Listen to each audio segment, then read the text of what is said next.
ladies and gentlemen. You are with us, and we are the Lights Out Sports Podcast. Myself, Mike Valentine, my buddy Cheese, and of course, Battle Bites down there in the corner, one of our many sponsors we are adding to the show. We certainly appreciate all of you joining right along with us. Maybe we'll have another day like yesterday where we have a ton of comments, we talk to everybody, and we go from there. It was good yesterday. We liked it. How'd you like all those comments yesterday, Cheese? It was great. It led to a lot of good discussion. We added to what we were talking about, and it's a good thing we did that show because this one would have been 4 or 5 hours long. Right, we're already going to cut out the flaming 5 and 5, so we're gonna knock that out for a week just because we have so much to talk about. And speaking of so much to talk about, let's just go ahead and jump right in to the walk-up music. You ready? 20 seconds start now.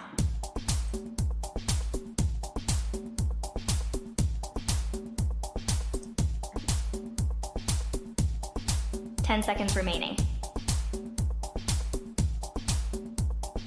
5, 4, 3, 2, 1.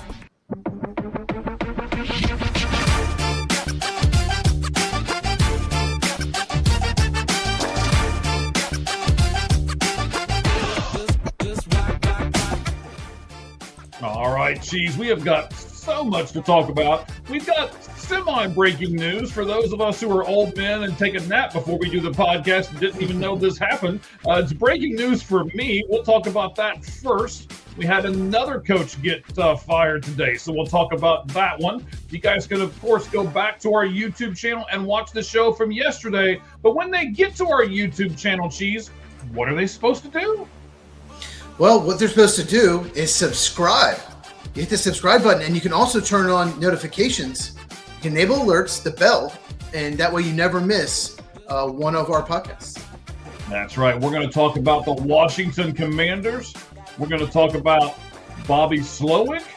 We're going to talk about what it means for a couple of those people from the Commanders. Something that only 6 teams of the 32 teams in the NFL have done. What is it? We'll talk about it. We're going to look at the wild card games, and then we might, I don't know, depends on how long the show goes, or we may do a complete separate show, so watch out for that. We do have the football awards that we're going to do here as well. We're going to look at the Fiesta Bowl and really dive deep. We're going to look at the Peach Bowl and dive even deeper into Indiana versus who the heck are they playing? Oregon. There we go. That's it. It's been so long, you've already forgotten. I know, and I've got notes in front of me, and I'm staring at it, and I still forgot. So I don't know. I don't know how this show's going to work out, man. We're all just yeah. But we've already got comments. We've already got all kinds of stuff, man. Okay. So I'll tell you what. Let's pause this music in the background, and let's get into the semi-breaking news. We'll call it senior citizen breaking news, right? Because, like I said, some of us had to take a nap. So we took a nap, and while we were taking our 2.5 or so hour nap, we had something crazy happen. Cheese, who was the latest guy in the NFL to get fired? Baltimore Ravens moved on from their head coach of 18 years, John Harbaugh. It was rumored, but didn't happen yesterday, so a lot of people thought he was safe, but they decided to make a change. It's been a bit. It's crazy, though. I was shocked when you said it. I thought maybe you were pulling my leg when we came on here, and you were like, "Yeah, did you see the John Harbaugh thing?" And I was like, "No," because I literally didn't see the John Harbaugh thing. I jumped up. My wife made me a little bit of food, so I snagged some real quick, and then I came running back here. So back to the pod cave, right? Ooh, what are we now going to be? What are we going to be? We're going to be what's the fancy term you just came up with us for us on off? Yes. So podcasters is a term, people who podcast, but we're very sophisticated. So we're podists. Can you hear me? Podists. We are now podists. Yes, we got you back, buddy. Okay. Is it doing that thing again? Okay. No, it's right at the moment. We're good, sir. We're good. Okay. Yeah, so we are podists. That's better than podcasters. Pottis. I like it. Yes. I like it a lot. So what about that? At Joseph Brady 2183 says Lamar is next. What do you think about Lamar? I disagree. He's too good. Like, I know he had a down year. He had some back issues, but if he's healthy, he's won 2 MVPs.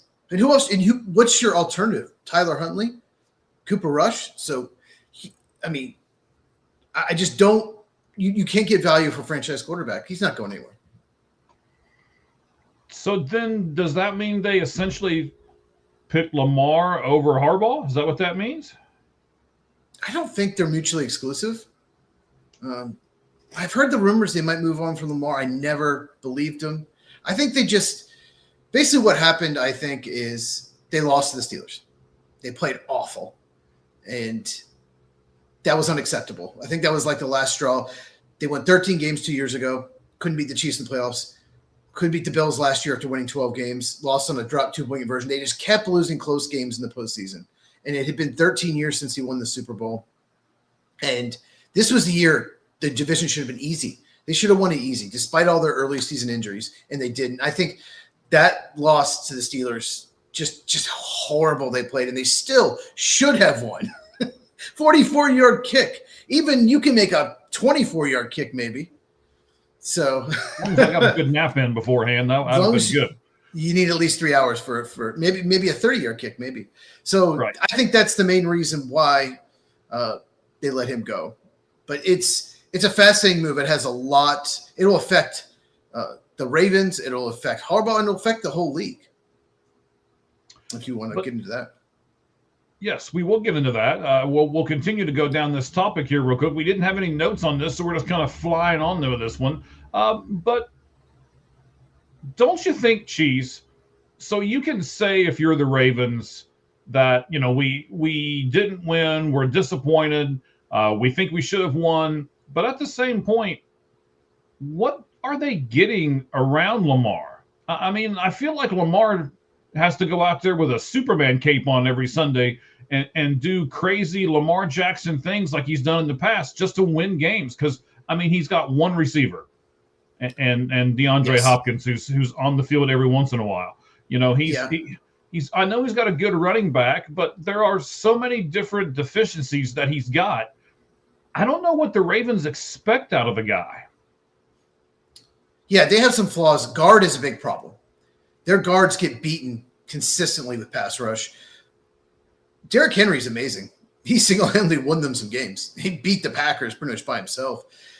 Yeah, they need another receiver besides Zay Flowers. They extended Rashad Bateman. That was dumb. He's not very good. They have good tight ends if they're healthy. They're not always healthy.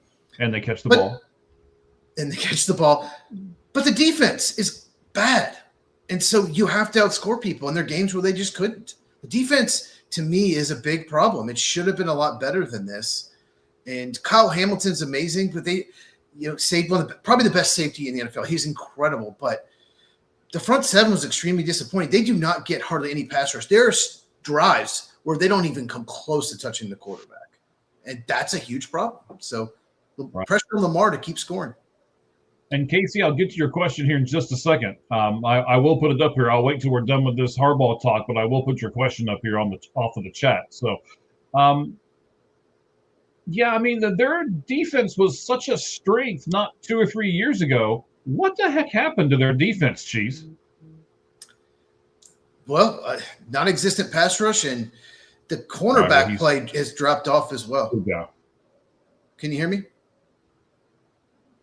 I can now. Yes, we're back. Okay. Yeah, so the cornerback for a few seconds, but we got you. Well, like I said, the pass rush, they used to have one, they don't have one anymore, and the cornerback room has underachieved this year. They're not covering and they're not getting pass rush, and that's a huge problem. Okay. But with all the stuff that we're talking about, if I'm a Ravens fan, should I be happy with them moving on from Harbaugh? Do you think Harbaugh was the problem? Do you think this resets the Ravens? Why? Why should I be either happy or sad today with the firing of John Harbaugh? I think it's going to be mixed. Hold on one sec. I'm plugging into the Ethernet. See if that helps. Okay. Sure. I think it's going to be mixed.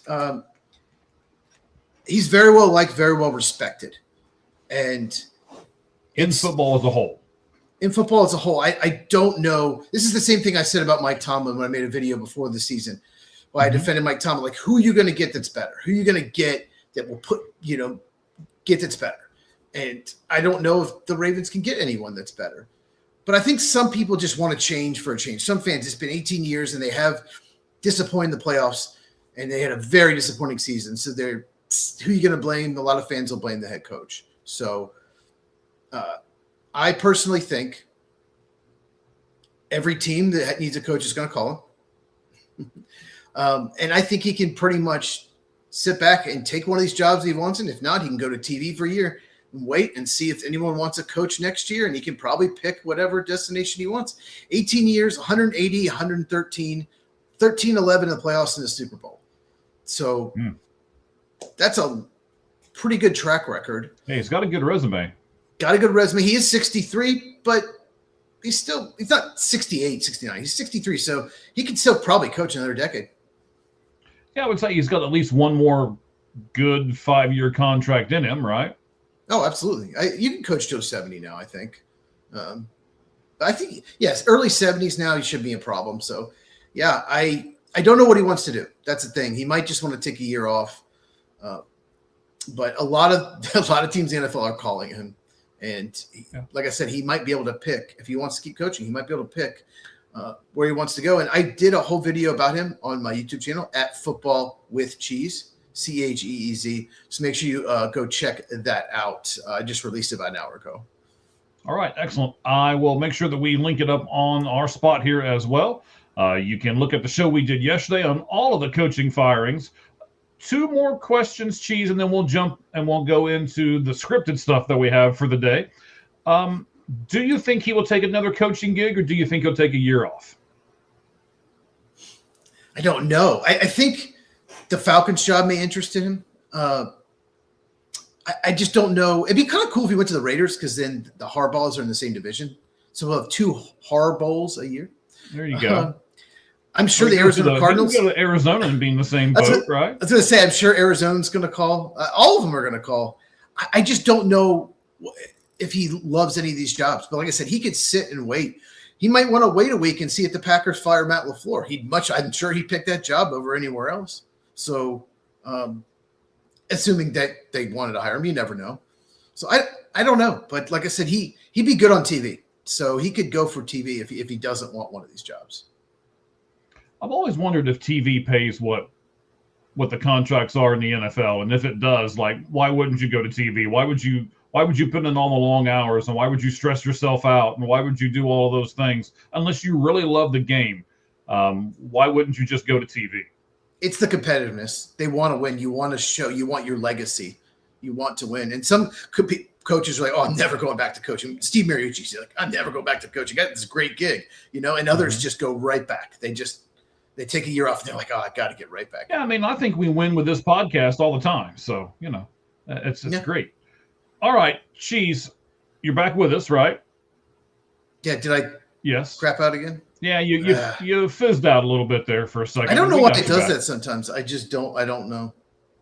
I don't know. Well, I'm going to close a few of the windows that I've got open on my computer and see if that kind of frees up some stuff here. I'll do that here in just a second. But before we move on, Cheese, Casey asks you a question that may start a couple of fights over here. I don't know, but we have to click the show you button and you have to react, and maybe other people will react to this one too.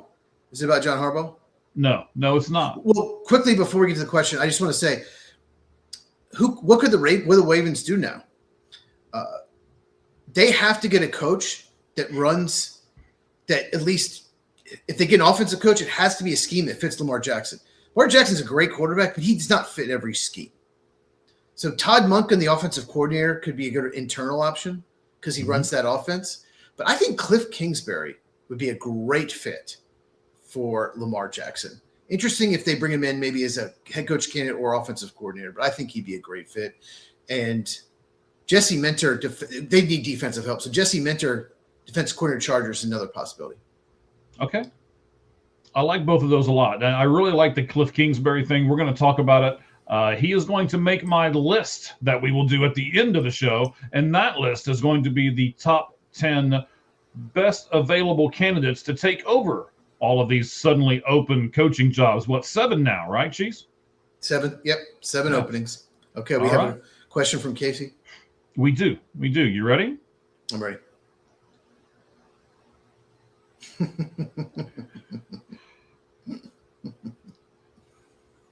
What? You don't want to answer this question? I mean, what is this? I mean, she's allowed to ask a question. I'm shaking my head. No. Oh, okay. So sorry, Casey, but keep coming back. Maybe it'll change. I don't know, but maybe that's what'll keep you coming back every week is to see. Oh, there's no personal questions. It's only football. Only football. Listen at this. Well, I'm sure he'll tell you. This means you got to be new to the show, or you'd know the answer to this question. Cheese is a big hint. I am a Green Bay Packer fan. All right, buddy. So let's go through some of the stuff that we are scripted to talk about here. Let's jump into our college football talk. But of course, before we do that, we got to make sure we got the right background, we got the right everything. So a lot of different things need to happen here. And again, you're having trouble. I'm having trouble over here. I can't get this thing to do what I want it to do. There we go. Now we're better. All right. So let's bring this back up to where it needs to be. There we go. And we'll click another button. And we're going to jump into our college football spread offense.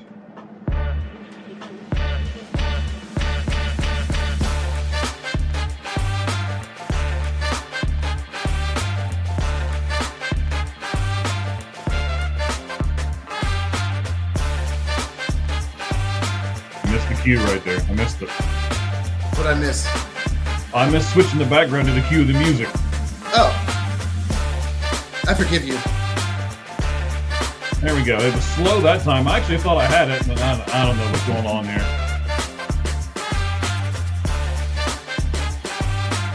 All right, guys and gals. So today we are going to do our college football spread offense.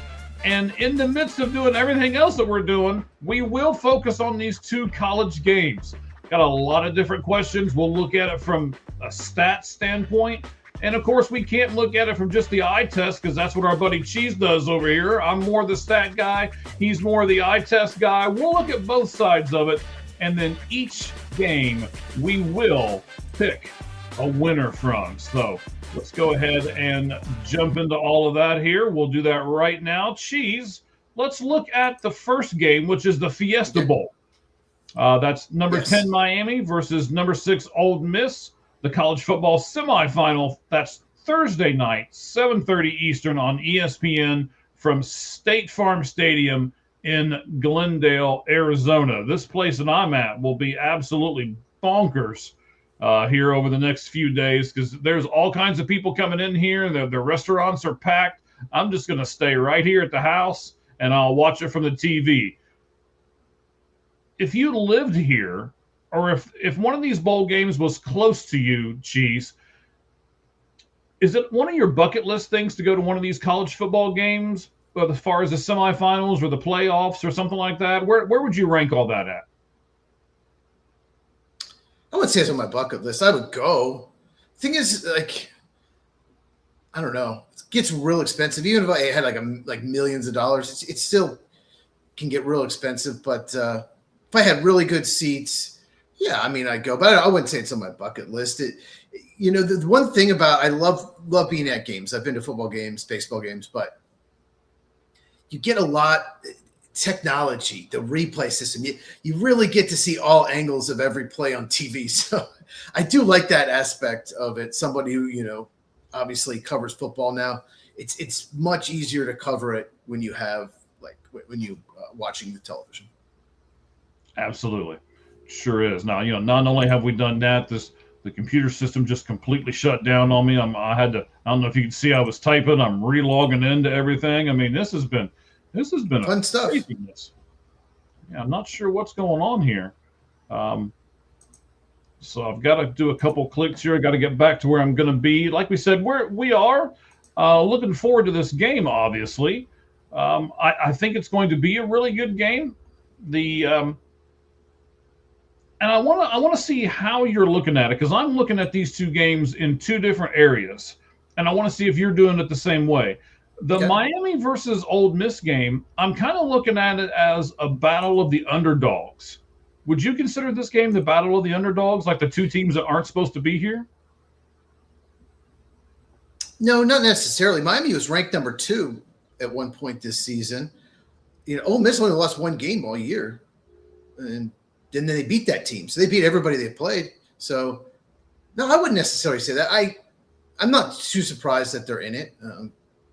Honestly, we both picked Ole Miss to win. So, no, I wouldn't necessarily say that. What do you think? Well, I mean, Ohio State's not here. Alabama's not here. Georgia's not here anymore. All of those teams that we expected to be in this situation are suddenly not here. And I think it's an interesting dynamic. I do think this is going to be a great game, but it's not necessarily the teams that we thought that they were going to be. I mean, there were people who were saying Miami shouldn't even be in this. There were upset people a few weeks ago. Including myself, just based on the resume. I mean, they're definitely a top 12 team talent-wise, but based on the resume, I didn't think they should have been in, and they wouldn't have if Virginia had just beaten Duke like they should have. Right? They should be sending some money over there to that program, right? Yeah, probably not going to happen. No, probably not. That's not NIL. That's not what we're talking about. But I do have to give Ole Miss credit. With the coaching uncertainty that they've kind of been surrounded by, they have played beyond my expectation. With that whole coaching deal with Ole Miss, have they played above your expectations? Yeah, they have. I don't think I picked them in the playoff to start the season. I wouldn't believe in Georgia. I didn't pick Georgia to make the playoff. I thought Georgia would drop off. They obviously didn't look good. But yeah, Ole Miss, did I expect them to be Final Four? No, but there's talent on that team. There's no doubt about it. So a lot of offensive weapons, just a really, really good offense. So yeah, slightly surprised, but all 4 of these teams could win it. I feel strongly about one of them, but anyway, we'll get to that. Okay. So now let's start dissecting everything, right? Let's look at it from some of the numbers standpoint. I'm a stat guy. Mm-hmm. And I went through, and I just didn't look at regular stats this time. I tried to kind of dive in deep and dig into some of these things. But feel free to tell me if you want cheese that's like, really, these are you're digging this deep. You're looking at stuff like this. Let me give you one.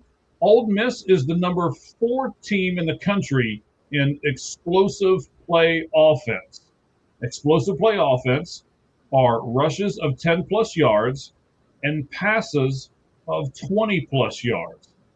Is this one of those stats that like geeks just make up, or do you think this is something that we should really pay attention to and we should really use it in trying to figure out who's going to win this game? This has become a stat in the NFL too that's just huge. And you can't just it's a good way to measure if you're going to consistently move the ball. If you get rushes over 10 yards, you get passes over 20 yards, you're going to put up points. It's proven in the NFL. Analytics has proven that. So, yeah, I think it's a really important stat. And Ole Miss, we'll talk about their question in a second. We'll talk about their offense more in a second, but they can beat you so many ways. Ken, we do not. Well, you know what? I'll just throw it up here. And I'll say, learn to spell. Yeah. And here's the thing. Just get him out of there. Don't. He's a Bears troll. He's all over my channel. He's a loser. Is this a familiar person to you? Oh, he's just comments on my channel all the time. All right. That's fine. Yeah. Not a big deal. All right. But, if you're going to. I live rent-free in his head. So. Right, that's fine. But I mean, if you're gonna come on to a show and tell me how bad we are, you can at least spell the word "bad" right. All right, how about that, please? That'd be nice. So, anyway, Yeah, it has become a stat, and I like a lot of these. What are we going to call them? New age stats, as far as that part goes. And this is kind of one of them. Again, it's explosive play offense. Ole Miss is fourth in the country in it. It's rushes over 10 yards and it's passes over 20. Now they do this in like three ways. So Cheese, I want to talk about this a moment with you, and I want to do this because when people that are watching us right now or watching us later on a tape delay or something like that, they are watching the game later. They can actually look for some of these plays and go, yeah, that's what they were talking about. Oh, look, I see that. So they spread the other team out. First of all, what are we talking about when we say they spread the other team out? Well, what Ole Miss likes to do is they like to play the receivers, very wide, close to the out of bounds line, right, and just spread them out. They also like to put the running back in motion a lot. And let's see if a team's playing man or zone. If the linebacker follows the running back, they're playing man. And then he might call one play if it's zone, one play if it's man. And, just spread out the entire field. And it's a very, very difficult offense to play against, especially if you don't have a lot of time. If you play them week one, okay, you have all offseason because it's a hard offense to replicate in practice. So to practice against Tennessee as well. They also run plays every 20 seconds too. So it's basically a no huddle offense. They just keep running plays. It's very tiring on the defense. So it's really hard to play this kind of system. It's terrible for draft analysts because no one in the NFL runs anything like this. So it's hard to evaluate some of these Ole Miss and Tennessee players. And now it'll be LSU. We're running it too. But they just completely spread you out, wide receivers, tight ends, running backs, and make you pick man or zone, make you commit and run plays according to that. Sometimes they get out quick. Sometimes they go down the field. Just totally use the whole field and spread you out. So then does your I am going to go ahead and say it this way. Does your quarterback not have to be as smart then? We've seen the Mannings and stuff of the world who sit behind the line. They get right up to the line, and then they start dissecting. They know who's coming, and they'll change a play accordingly, or they'll point out a guy. He'll stuff like that. So in this type of an offense, do you not have to be that smart? Do you? It's like okay. You don't have to be necessarily, but it also is huge if it's a dual threat quarterback like Trinidad Chambliss. Because he can run too. That gives you a whole nother element. So they can do more read option. There's just so many things. Lane Kiffin did such a good job designing this offense around these players. And there's just so many. The quarterback could run. He could hand the ball off to Quan Lacey, who's amazing. He's got two really good wide receivers, that he can throw the ball deep. There's just so many things you can do. And so it's very tough to – like Georgia saw them early this year, beat them. Then they had 3 weeks to prepare. Assuming, let's be honest, they weren't looking at Tulane film. Yeah. And they still struggled. And they still, one of the hottest defenses in the country, still could not stop them. It's just really, really difficult to play this type of offense. And that's a real big advantage for Ole Miss, right? And you really can't do anything about it because Ole Miss dictates what they do, not the other team, right? Yeah, absolutely. And it's definitely been working. And that Georgia defense, the last 4 games have been just completely shutting people down, and they couldn't do anything. All right, so I would say that Ole Miss is going to utilize their speed because Miami has 2 of the best rushers in the world, right? Ruben Bain Jr. and Hakeem Messador, right? Sure. Yeah, sure. We'll go with that. I'm not the person to ask for names, but I'll let you mess it up, and then I say sure. All right. I appreciate it. Thank you for that, buddy. I can spell them right. It's spelled right in the notes, right? And I know some people can't spell when they try this. But anyway, do you think that's a good plan by Ole Miss? And I'm sure you have. I'm sure you've gone back and watched the tape. I actually went back and I watched the Ohio State Miami game twice. And I don't watch the first half because that was just awful. As an Ohio State fan, I'm just like, oh my God, no. But when they came back out the second half, they just went fast and fast and fast. And the 2 guys that are rushing so much that made such a whole lot of disruptions look like they're getting tired. Do you think that Ole Miss is going to use a similar strategy to try to negate that rush that Miami has from those two players? No, absolutely. They're going to try to wear him down, run play every 20 seconds, quick passes, a lot of quarterback run play options. Because Miami's got a great defensive line, no doubt about it. Miami's just one of those teams that maybe they're really, really good and they can win it all. Or maybe Ohio State just played bad. It's one or the other. Either Miami's really, really good or Ohio State had those 3 weeks off, like a lot of top 4 seeds, and just came out flat and laid a brick. I don't know which one. I wish I knew. Make it easier to pick. I still don't know who I'm picking in this game. But yeah, Ruben Bain Jr., he's probably going to be a top 5 pick. Top 10 for sure. He is a monster. He's big too. He's big and athletic. So they're going to run a lot of quick passes, runs. They're going to try to establish a run. That's what Ole Miss likes to do. And then do run RPOs off that play action off of that. That's what they want to do. And it worked last week against Georgia. Yeah, so I remember we were texting each other back and forth, right? And I said it last week. I said Georgia's defense is overrated. And you were kind of looking at me like, really? You think their defense is overrated? And I think it kind of turned out that they were. Ole Miss put up 473 total yards on them. 362 yards and 2 touchdowns from Chambliss, and another 98 yards and 2 more touchdowns from Lacey. So knowing that Ole Miss averages 30-plus points a game, and that was that performance that we're looking at more about Georgia's defense being overrated, or was it more about Ole Miss's offense being underrated? Probably more about Georgia being overrated. But a lot of it's about matchups. And Georgia just doesn't match up well against this type of offense. They gave up 41 points to Tennessee, similar offense. And they were losing by 9 points to Ole Miss at home, game they won, earlier this year. Like, they have trouble with this style. Their defense isn't built well to handle this. They pretty much, the rest of their games, their defense looked amazing, except when they faced this style of offense. So, Georgia's a little overrated. If you were to rank the 4 quarterbacks left in the college football playoff, would you have Carson Beck at a clear number 4 like I do? Absolutely.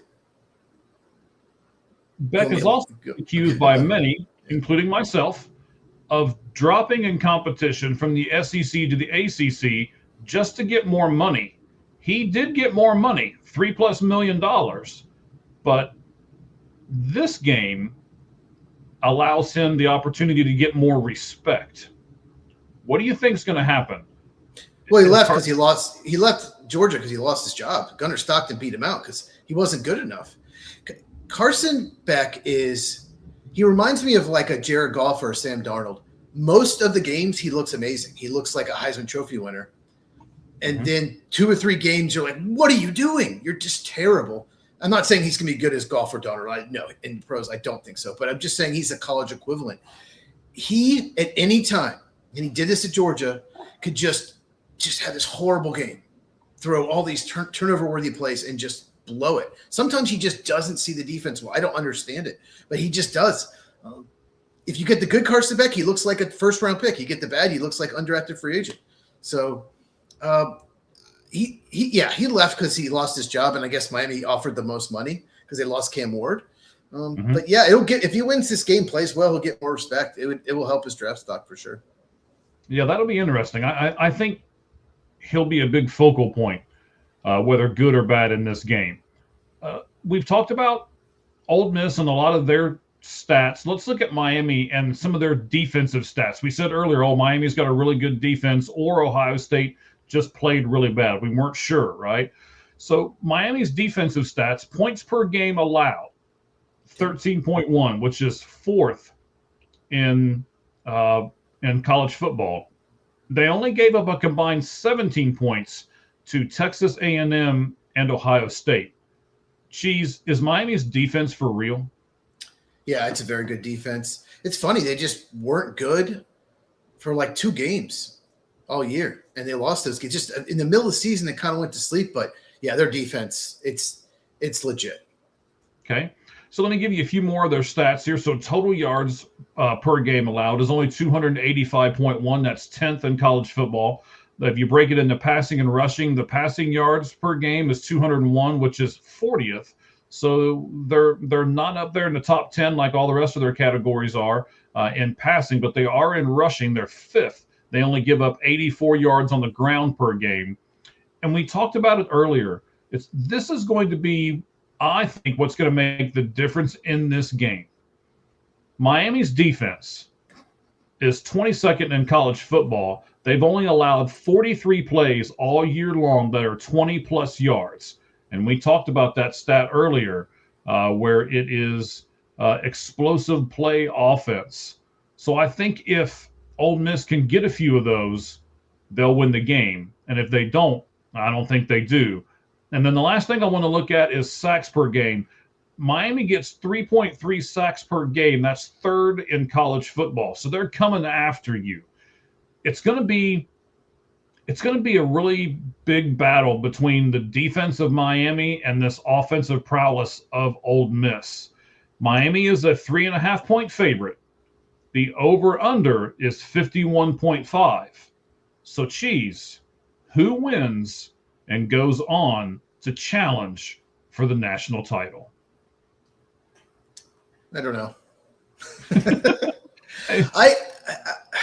This is a fascinating matchup because Miami's been so good the last 2 weeks. But this is a different type of offense. This is a really tough offense to, like I said, practice, to scheme for. And I could see Miami winning by 14, and I could see Ole Miss winning by 14 because Miami can't stop them. But I could see Miami getting stops, and then, because they're going to score some points. Ole Miss's defense, it's not a great defense, so they're going to give up some points. The key is Miami can't give up 30-some points. If they give up 38, 34, 38, they're in trouble. So Miami 3.5-point favorite. I'm gonna pick the winner to advance. You're gonna pick the winner to advance? Did you think I wouldn't catch that? Come on now. I don't know what to do. I can see both sides. I can see it going. I don't even know if it'll be close. I feel like the winner's going to win by 2 scores. I could see it going both ways. Give me Ole Miss. Give me Ole Miss because if anyone can beat Miami's defense, it's them. So give me Ole Miss to cover the spread and win and go to the national title. What about you? Interesting. I'm not sure if Miami can do this 3 games in a row. I believe they've overachieved now for 2 games in a row. It's really hard to ask a team to continually overachieve. When we talked about that stretch that Alabama had in the middle of the season where they beat all of those really good SEC teams back to back to back, and we were like, wow, that's impressive. This would be impressive if Miami can do this and can play what I would think is better football than Miami really has all season long for a 3rd straight game.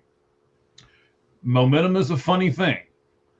And the other part of this that we haven't really talked about yet, I hinted to it earlier, is I think there's a really big dynamic here, and we don't know what's going on behind the scenes at Ole Miss. Who's coaching them? Who wants to coach them?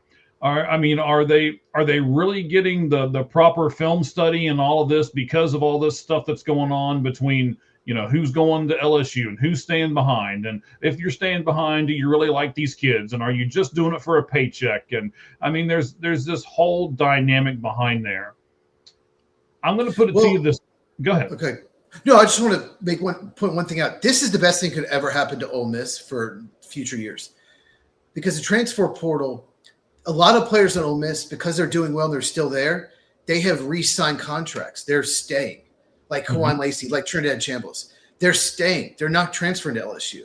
So if they had been one and done or just missed the playoffs, they might have lost these players. So going this far is really, really going to help the program moving forward. So I'm going to tell you that I want Ole Miss to win, but I think Miami is going to win. Okay. I'm gonna pick Miami, and I think it's going to be close. You said that you could see one blowing out the other one. I don't think that's going to happen. I really think this is going to be like a boxing match. You're going to get body blow after body blow, and it's going to go back and forth and back and forth. and I can't wait to watch this game. In fact, I'm a little tired now because I wanted to make sure I got all my work in the beginning of the week, so at the end of the week I can concentrate on these two games. So I can't wait for this. I am going to pick Miami. Like we said, they are, let's see here, let me make sure. Miami's a 3.5-point favorite. I will pick them to cover that. And I would take the over, by the way, on the over-under 51.5. I absolutely would take over as well. So, yeah, okay. So, we'll we big tick different. Well, I just want to mention this, and I touched on it a second ago. The top 4 seeds in back-to-back years are 1-7. Indiana over Alabama, and Alabama was a total fraud.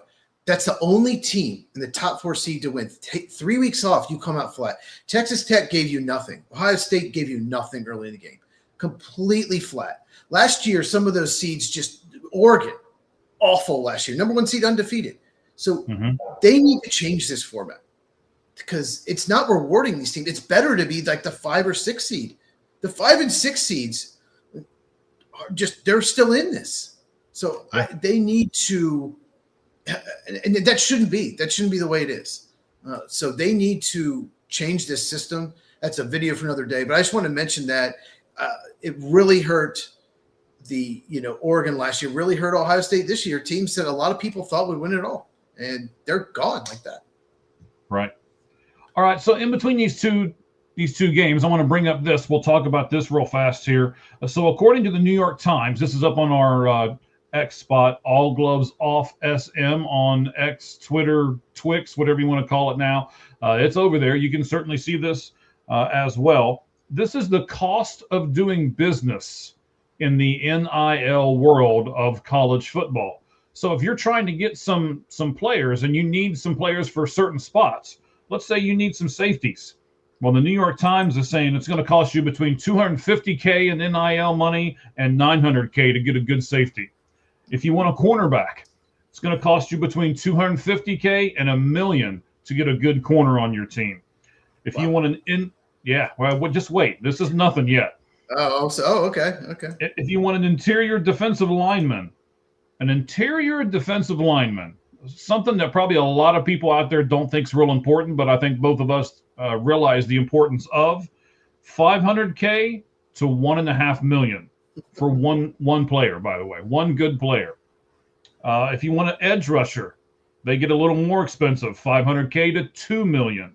If you want a tight end, $300K to $900K. Let's just go out and buy all the tight ends, man. They're the cheapest thing on the market right now. The wide receivers, $500K to $1 million.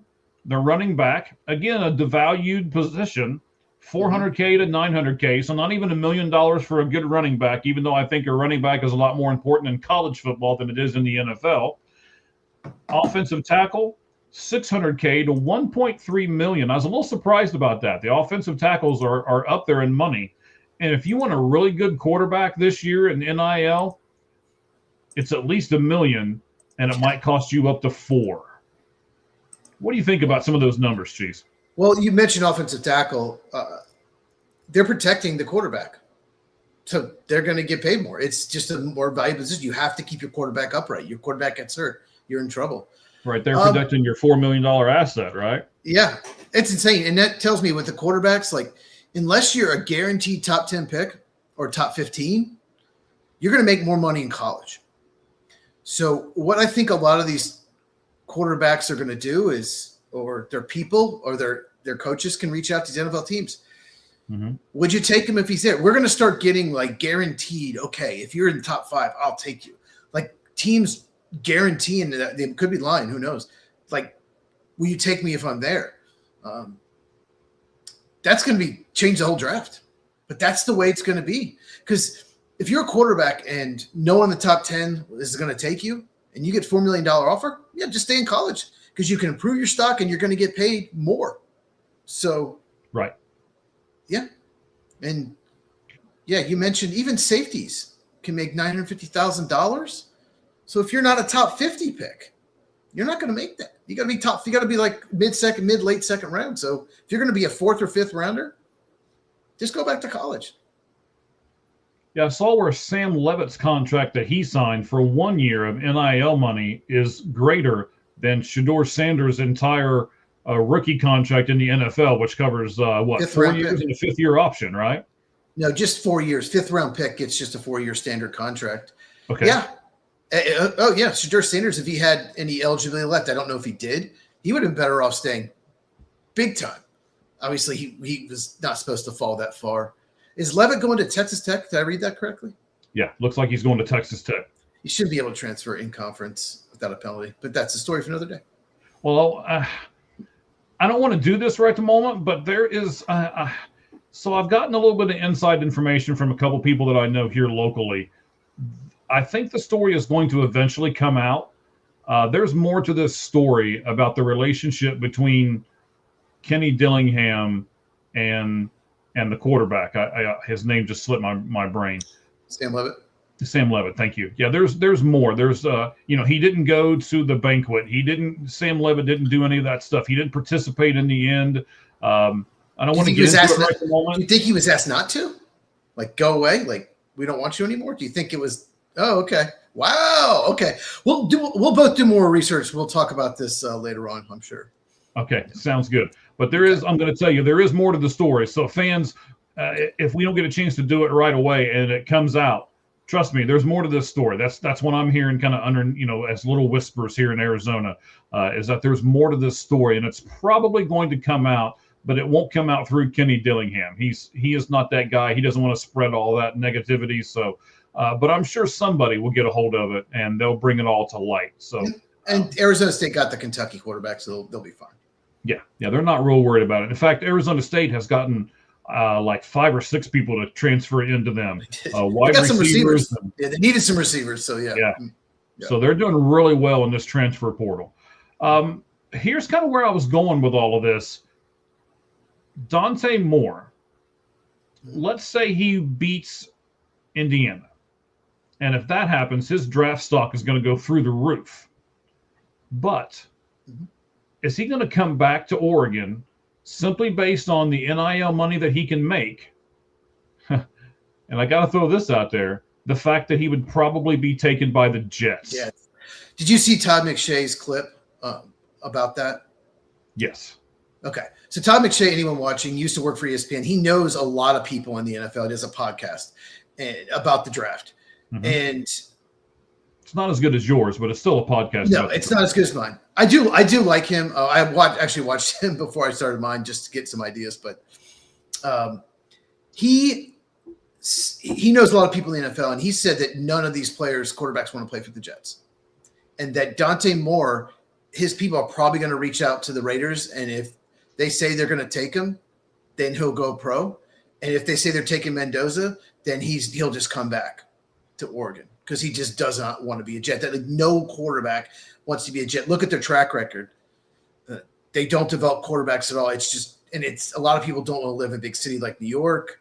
It's a disaster there. So do I think he'll come back? I actually do think he's going to come back if he doesn't win the national title. I think Oregon has enough money to entice him to come back. Mm-hmm. So I think Ty Simpson's coming back too. I think a lot of people who need quarterbacks in the draft are going to be really disappointed. I think Mendoza will come out, and I think that's it. It's like the big time quarterbacks.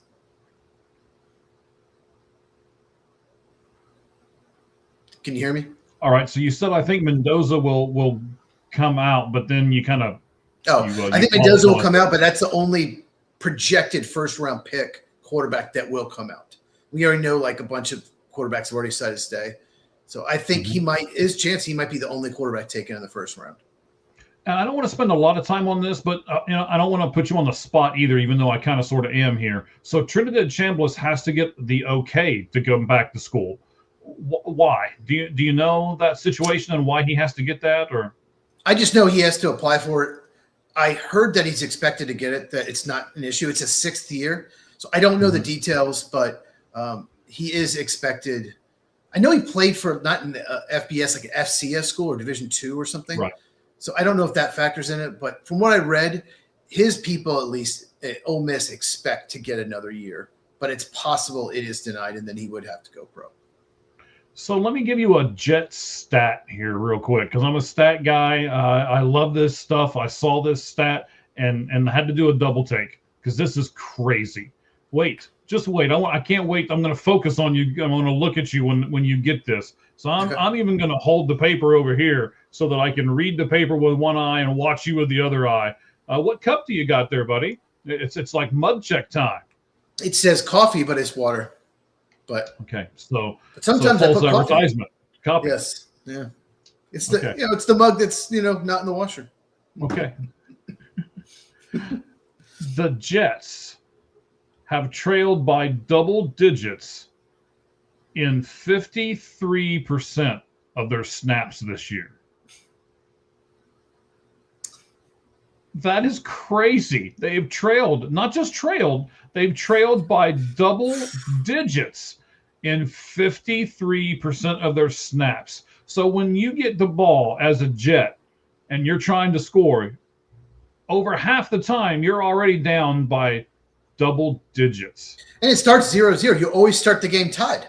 Yes. So it's really hard to do that. You have to get down quick. That means they're down by double digits before the half in most games.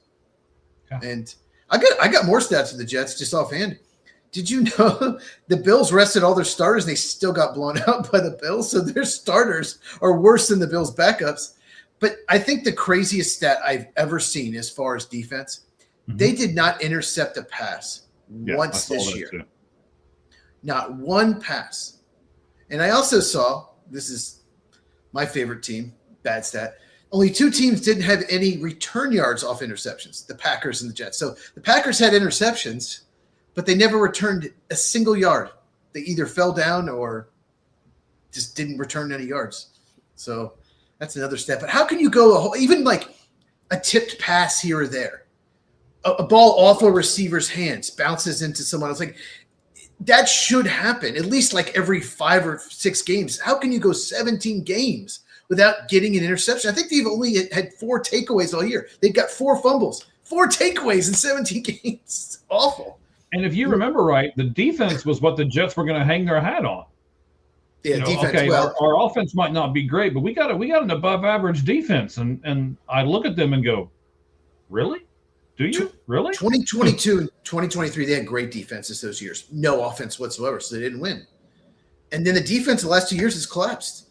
And they did trade Sauce Gardner and Quinnen Williams in the middle of the year. They're 2 best defensive players, but still pathetic. And the Jets and Browns just like they're going nowhere right now. But that's a story for another day. Right. So let's get back on track here. The Peach Bowl, Indiana versus Oregon. That's the Friday game, 7:30 p.m. Eastern on ESPN. It is from the Mercedes-Benz Stadium in Atlanta, Georgia. So you kind of know where this first question's going. I asked you earlier if you thought that the Ole Miss Miami game was a battle of underdogs. I would say this one is a battle of champions. These are the 2 teams in Oregon and Indiana that the odds makers are saying have the greatest odds to make the championship game. And yet here they are playing and one of them's going to get knocked out. So do you see this as a championship match or Cheese, in other words, do you think this game will be better than the actual college football playoff game that we'll see? I like this question. I thought about it a lot. No. I actually was thinking, what if each team was playing the other? Who would I pick? And I would actually pick Miami and Ole Miss to beat Oregon. So if I was picking, I don't necessarily think it's a huge difference, but who would I pick if Ole Miss played Oregon? I would probably take Ole Miss. And who would I take if Miami's playing Oregon? I would probably take Miami. So I actually think Oregon might be – I mean, these are 4 really good teams, but I think they might be the 4th best of them. So not necessarily. I think Oregon played a team that just came out flat. They could not get any – the offense was a disaster. And a lot of the scoring was because of the defense, or Texas Tech's offense, just kept giving them stuff. So I don't think that even though the score looks – really lopsided, I don't think Oregon's been all that great in their 2 games. I don't think they've looked like a team that can win a championship. So one thing I totally missed about Texas Tech, and I shouldn't have picked them, is how bad their offense really was. They were one of the worst red zone teams all year in college football. They just won games because you couldn't move the ball on them. at all. That's why they won. That's why they kept winning by so much. Their defense was just so dominant. But I forgot how their offense really wasn't all that great, and they kicked so many field goals. It didn't get a lot of touchdowns. But yeah, to me, I just don't think Oregon has looked as good as the other three. So this question, I'm kind of leading to the next question, but I reworded this question like 4 or 5 times. And I think a lot of times, at least from my standpoint, you were talking earlier, about how people want to, we need to be the best. And we were kind of joking about, are we good at this? Are we good at this podcasting? And you gave us a little nickname and everything else, right? I know that you take pride in your NFL segment, right? You go through and you make really good questions and you do your research and you do all of those things. And I was doing the same thing. And I think when you come up with a really good question and you have to reword it like 4 or 5 times because it's like, okay, I want this question to be perfect. For me, out of everything that we're going to do here on this show today, it's this question. And I'm going to be, I know I say this like 3 or 4 times in every podcast. In fact, I got mocked. There's going to be a meme of me before too long saying, well, I'm curious to see your reaction because I say it in every podcast, right? But I really am. I'm curious to see your reaction, Cheese, and get your answer.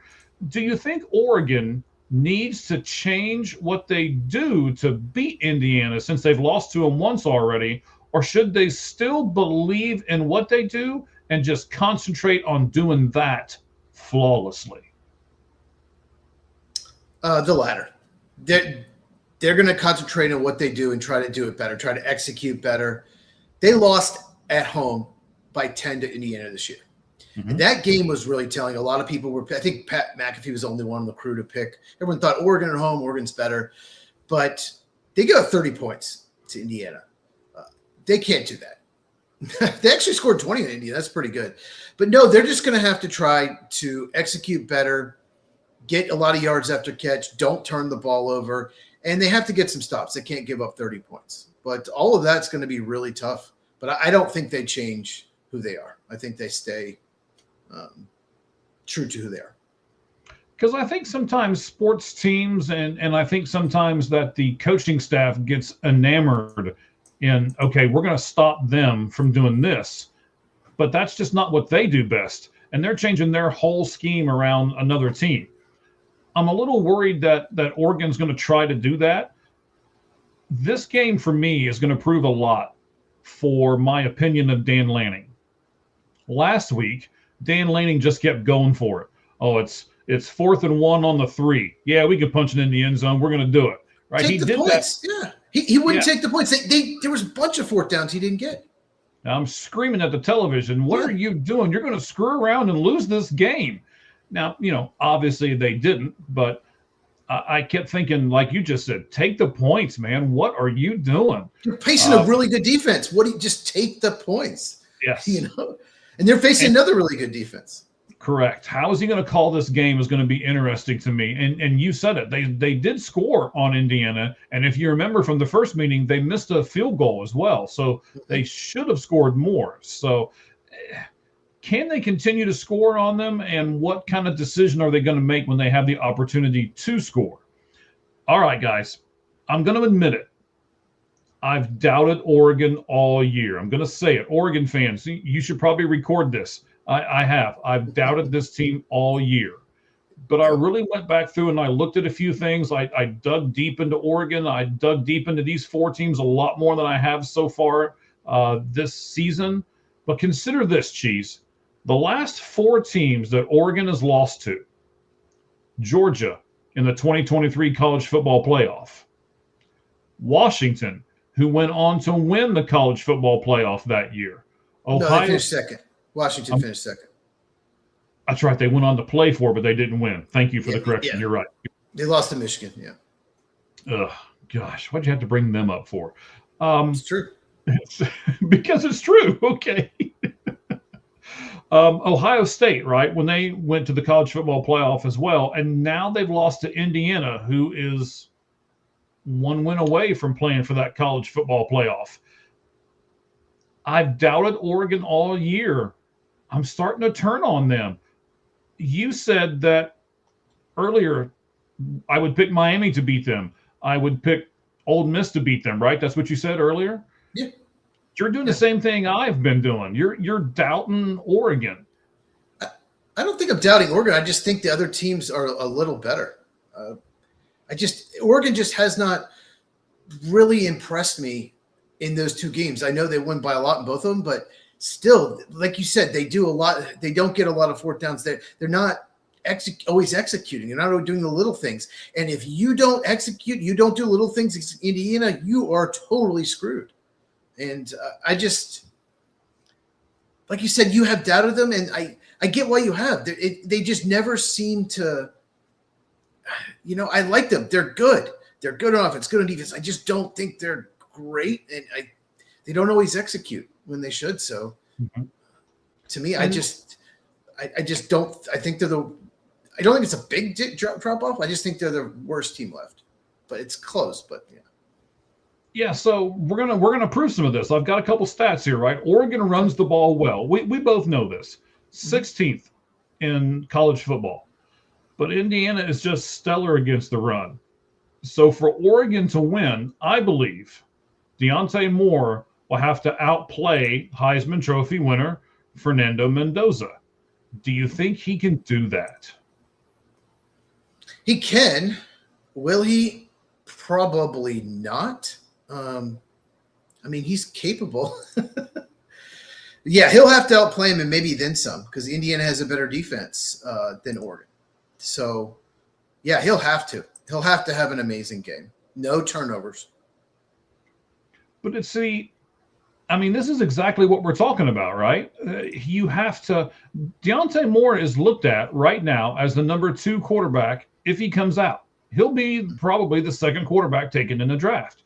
And you never know. He could be drafted ahead. We're saying. Yeah, you never know. But yeah.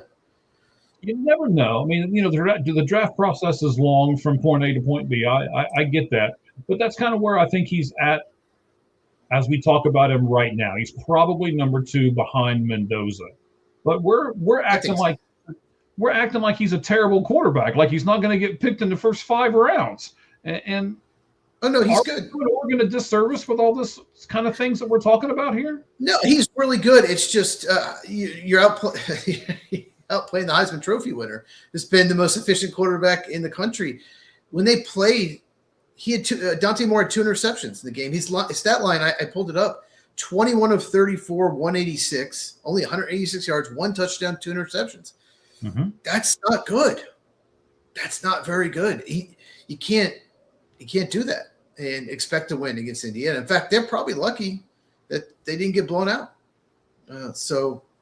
And Oregon, they only ran for 81 yards on 30 carries. Yep. They're going to have so much trouble running against Indiana. So it's going to be up to more. I think you nailed it.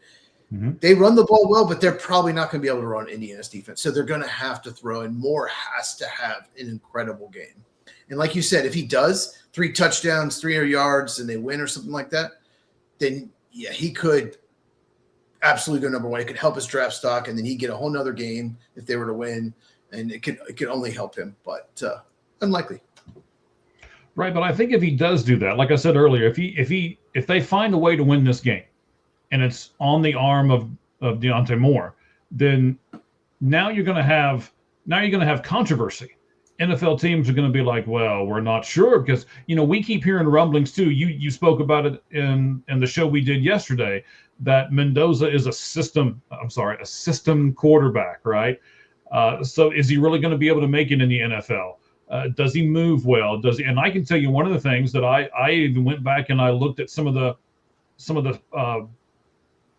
games here in the college football playoff, and I saw a couple of things that other people I've read have seen. He pats the ball before he throws it. It's like a telltale sign. And if you watch the linemen, they know when it's coming. They know when to get their hands up. And he's had some batted balls and stuff like that. So I do think there are some things that he needs to work on. Absolutely. But if Deontay Moore has a really great game here, his draft stock is going to go through the roof, and you're going to have teams going, okay, do we take Moore? Do we take Mendoza? Who's number 1 on our board? Stuff like that. But if he gets beat again, I think there's a really good shot that he stays behind, he stays in school, and he comes back to Oregon for his senior season. Moore has 28 to 8 touchdown to interception ratio in the regular season. But since he's been playing better competition, and we both know that's what happens when you get into these playoff type scenarios, you play the better teams. As you've already said, you alluded to this, he's thrown 3 interceptions actually in the college football playoff. He also didn't throw a touchdown, even though they beat Texas Tech. Correct. Indiana is second in opponent point per game, and third against the run, and 21st against the pass. I think the only chance that Oregon has to win this game is they've got to attack them with the pass, and that means Moore has to be great. But, and here's the but. Okay. All the pressure is on Indiana. Everybody, 90% of the country is expecting Indiana to win this game. And so far, they've handled the pressure well up to this point. Do you think that will continue on Friday night? Do you think Indiana continues to handle this pressure as it mounts and mounts and mounts, and they deal with it the right way and have a chance to beat Oregon on Friday? Yeah, I do. Indiana, they're probably the most consistent team in the country. Nothing has been too big for them. They've looked great all year, and I expect them to come out and play well. And what they did to Alabama was just incredible. They just absolutely dominated that game. And I have the game from earlier this year between Oregon and Indiana pulled up. They also sacked Dante Moore 6 times in that game. Oh, wow. So, yeah. So, Oregon's got to protect him better.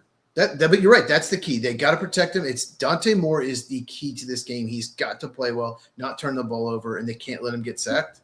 And then they'll have a shot. All right, let's look at Oregon's defensive stats real quick. We focused a lot on Indiana's.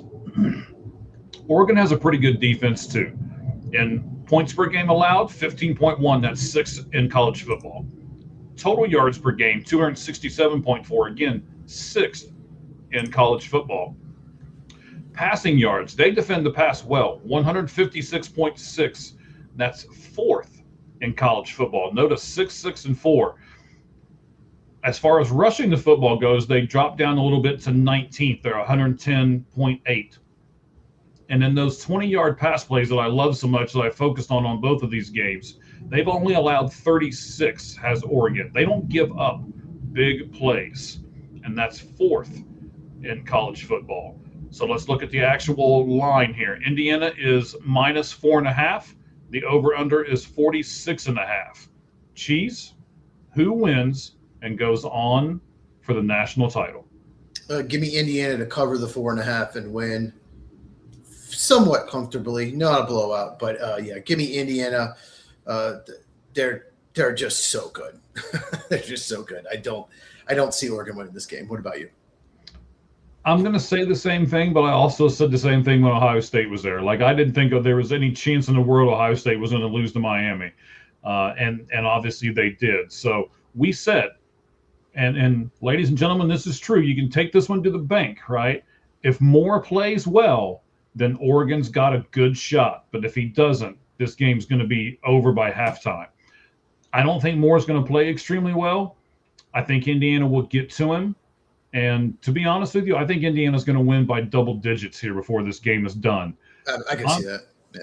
I'm going to go, and I think they're going to score a lot. And I think they want to make a point because I still think Indiana looks at it as they're the island of misfit toys, and they want to gain some respect. So I don't think they're going to stop. I really don't. I think Curt Cignetti is not going to call the dogs off, even though they get up double digits. I think he's still going to continue to go and continue to score and prove we are Indiana. We are the best team in the country, and they'll prove it on Friday night. They're going to beat Oregon 35-17. No, 35-17. Wow. Yeah. Okay. Big points there. Okay. I'm going to go. I'll give you a score. I don't like doing scores, but I'll give you a score. I'm going to go 26-17. Well, at least we got the 17 right. Yeah, I like the 17. Because you know they're not going to kick a lot of field goals, so just keep going for it. So I'll give them one field goal. You can't. Yeah, I agree. And I really do think that'll hurt them. Yeah, it's just it was a bad matchup. It's about matchups, and they don't match up well in the first game. I watched that whole game, and I think it's going to be really tough. A lot of the things that Oregon likes to do, they're not going to be able to do against the Indiana's defense. So, I think Indiana goes into that, and honestly, I don't know if anyone's going to beat Indiana. So. Right. So I'm going to change the background for just a second because we both love this background so much, and I want to talk. I want to talk an MLB point. All right. So let's do that so people know we're going to talk about baseball for just a second. Cheese, we talked about this off air. There are still plenty of MLB free agents out there right now. Big names, big guys who should get big contracts. This happened last year with that terrible agent guy who basically overplayed his hand. Mm-hmm. Do you think that's what's happening this year as well? Or do you think it's caused by something else? Why do we still have so many big free agents and it's the new year? You got to give a shout out to Pete Alonso and Dylan Cease for just taking the win. Oh, I have a good offer. Just take it. Yeah. I think because I think a lot of teams either want to stay under the luxury tax or just they have a number and they know no one else in the league's probably going to that. So they're like, no, like I don't know Kyle Tucker's representatives, they want $400 million. Most teams probably aren't even $300 million. Actually, I would be surprised if no one's at $300 million. He's not coming off a good year. There's a rumor Cody Bellinger wants $200 million. No one's getting close to that. Bo Bichette, great player, but can't really stay at shortstop. Kills his value. So he probably wants to get paid like he's a shortstop. He's not. He's got to probably play second base. There's just a lot. And Alex Bregman's 32, coming off an injury-plagued year. And then you have people like Zach Gallen who have a draft pick attached to him, qualifying offer. Mm-hmm. I think he would have signed by now. By the way, I wonder if the Braves would sign him. Just throwing out there, they could use another starter. They could. But Framber Valdez, a great player. He's 32 and a qualifying offer. And Ranger Suarez, he's had some injuries. He hasn't had like the proven track record. He's very good. Like there's these players just probably are just way either years or money just way above where anyone wants to go. And they're waiting till someone either caves or they have to cave. But it's shocking. There's just how many people are still out there. And we thought once Pete Alonso and Kyle Schwarber signed, then all the other bats would fall. It hasn't happened. And then all the Japanese players, we thought after they signed, all the other chips would fall. Nothing has happened since those 3 Japanese players signed. Yeah, we're gonna have a guest here. We'll talk about him in just a moment. I can't wait to talk with him about all the stuff that we're talking about right now. But I want to point this out, and I want to ask you, Cheese. This is another one of those things to where, again, I say it every week, right? I can't wait to get your opinion on this. Well, we've got 2 things going on right now in Major League Baseball. One is the Toronto Blue Jays, who are saying, yeah, we want you. We'll pay for you. Come be a Toronto Blue Jay. And they've done this with 2 or 3 players right already. Are they going to continue to do this? And are they going to be this new super team?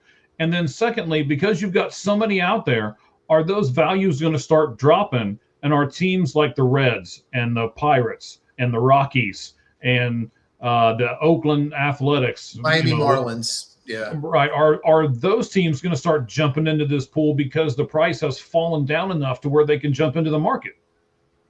Well, I'm going to say this about Toronto.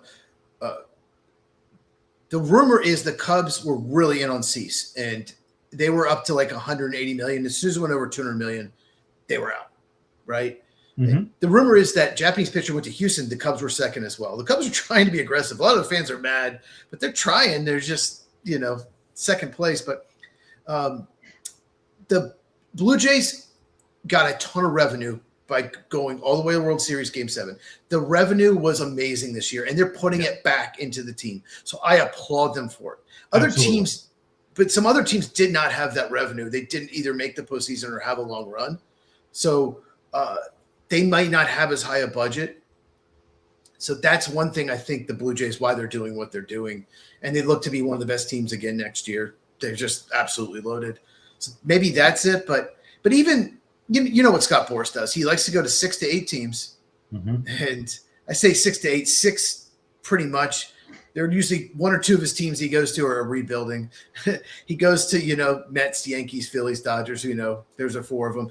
And he just tries to get all his clients to go there, get them to get to a certain amount of money and hope that one of those teams does. And they know what he's doing. And he probably used the Cubs to get Dylan Cease over $200 million. With the Blue Jays, he probably did. And as much as I don't like him, that is his job. Yeah, I hate it. But to answer your question, it's a great question. I could see someone like a Zach Gallen take 2 years, $40 million from, a team, maybe Miami Marlins. Mm-hmm. I could see some players maybe doing a 3-year deal like Bregman did with the Red Sox last year with an opt-out after the first year. Right. So basically it's a 1-year deal. I can be a free agent next year. That's what's going to happen. That's what happened to Bregman's market. So that's what we might see. Most of these hitters do not want to do that at this point. They want the security, but that's what's probably going to happen. And that opens up the door for the Pirates, for the Reds, for the Marlins, teams like that. All right. The other thing that I wanted to touch on baseball-wise really quickly, I did notice that the Philadelphia Phillies have hired Don Mattingly. I really like Don Mattingly. I think he's going to be a really good fit there in Philadelphia. Is Don Mattingly one of these guys that you think has gotten kind of slighted from Major League Baseball like I do? I think Don Mattingly, not in the hall, isn't really looked at as one of the top players and when he played because it was a shortened and he kind of had an injury riddled type career. But I think he is proving, I don't want to say invaluable, like he's the best thing since sliced bread in Major League Baseball. But I think that he brings that hard nose, that grit type of style to the teams that he goes to. And he's going to go to Philadelphia and bring that style. And I think that might be something that pushes the Phillies over the top. And maybe they can actually make it to the World Series this year. What do you think about that? Yeah, I mean, he's got a lot of managerial experience. It cannot hurt at all. His biggest problem is why would you ever take the Marlins job? Just why would you ever do that? So, yeah, how long has he managed for? He's been a manager a lot. It's not. I mean, there's no bad. What am I trying to say? I don't know. Oh my God, he only played for the Yankees. There's nothing. He can only help. He's 64 years old. He's been a bench coach a lot. He's been a manager a lot. It can only help your team. So yeah, good move for the Phillies. Yeah.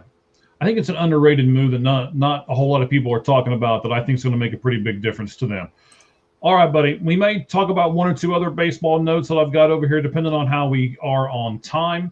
We're at almost an hour and 20 minutes in. And at the hour and 20-minute mark, it is now time to go to the National Football League. And our buddy Cheese, who has done all kinds of stuff for this segment, yeah, the guy that's pointing to himself over there, not that he's conceited whatsoever. But here we go. Let's switch the music just a little. Let's switch the background, and let's switch to NFL 4 down territory on 3, 2, 1.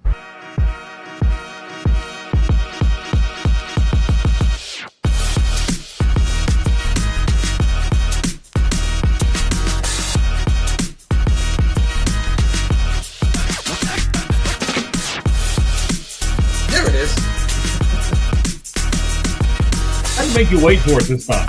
Yeah. I can be patient.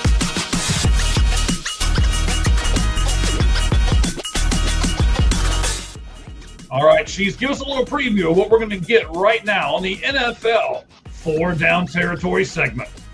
We're going to talk about coordinators being the scapegoat, possibly, and not the head coaches. We're going to talk about a stat you mentioned earlier, how crazy the turnover's been in the playoffs the last few years. We're going to preview the games, and if we have time, we might do some awards. We might do an award show by itself. Yeah, we haven't quite decided. We're leaving that up to you guys and to the time monster over here, because that's one of those things. Time is undefeated, ladies and gentlemen. So we can probably do it quick. We can probably do it. We'll see. Oh, we have the lights out list at the end too. That's going to be a fun one. Yes. Top 10 coaching candidates. And of course, our list will be very different. They always are. They always are. They always are. All right. Let's pause that and let's get to it. What are we going to tackle first? Okay. Tackle. So the Washington Redskins, the Washington Commanders, what a dumb name. They parted ways with both coordinators today. Cliff Kingsbury, offensive coordinator, and Joe Witt Jr. Both were considered great hires at the time, especially when Washington won 12 games and made a playoff run. It looked like they were great. I mean, they both were considered two of the best hires. Now, after one really down year, they went 5-12, I believe. With Jaden Daniels missing 10 games, their quarterback, their star quarterback, right, come on now, with injury, yes. Both guys have been both guys are out. So you were wondering yesterday when we did the Black Monday special, why no coordinators have been let go. It looks like they may have waited today to Tuesday. But before we get into the questions, I just want to mention, we mentioned it yesterday, Bobby Slowik. This is such an important one. He was the Texans offensive coordinator in 2023. Okay. And CJ Stroud's rookie season, and he was considered a genius. Look what he did with his rookie quarterback. It was the best season a rookie's ever had until Jaden Daniels at quarterback position. And Slowik was considered one of the biggest names, one of the hottest names for head coaching. He didn't get a job, okay? And then last year, the offensive line completely collapsed. The offense collapsed. And he took the blame, and he got fired. D'Amico Ryans let him go. He went from like one of the hottest candidates to being fired from the offensive coordinator position. Crazy. Slowik is now the Dolphins passing game coordinator. So he did not even get another offensive coordinator job. He went to probably getting a head coaching job to not even getting an offensive coordinator position.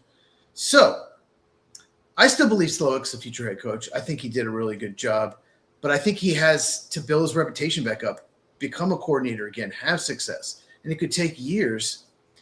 Why do teams do this? Why do they overreact with coordinators over one bad season when they've proven they had success in at least one previous year? I don't know. This is crazy to me. When you put this in the notes, and I was looking at it earlier, I was like, I can't believe this is happening.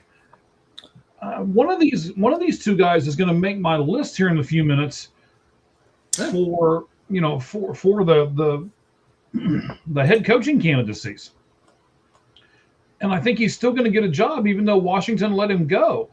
But I don't understand this at all. Like you already pointed out, we thought these were great hires not a year ago, and then come on, your quarterback missed 10 games. It's like playing with Shedeur Sanders for 10 games. I mean, yes, you're not going to win many of those games, and they should understand that. Is that Cliff Kingsbury's fault? Absolutely not. I mean, I can see maybe the defensive guy getting let go, but I don't think you can let an offensive guy go when his best weapon's not even on the field. And Joe Witt Jr., yeah, I totally agree. Like, Cliff Kingsbury was, before he was let go, like he's going to interview for these jobs. And we talked about him getting a job. I think he still has a chance to get a head coaching job. I do too.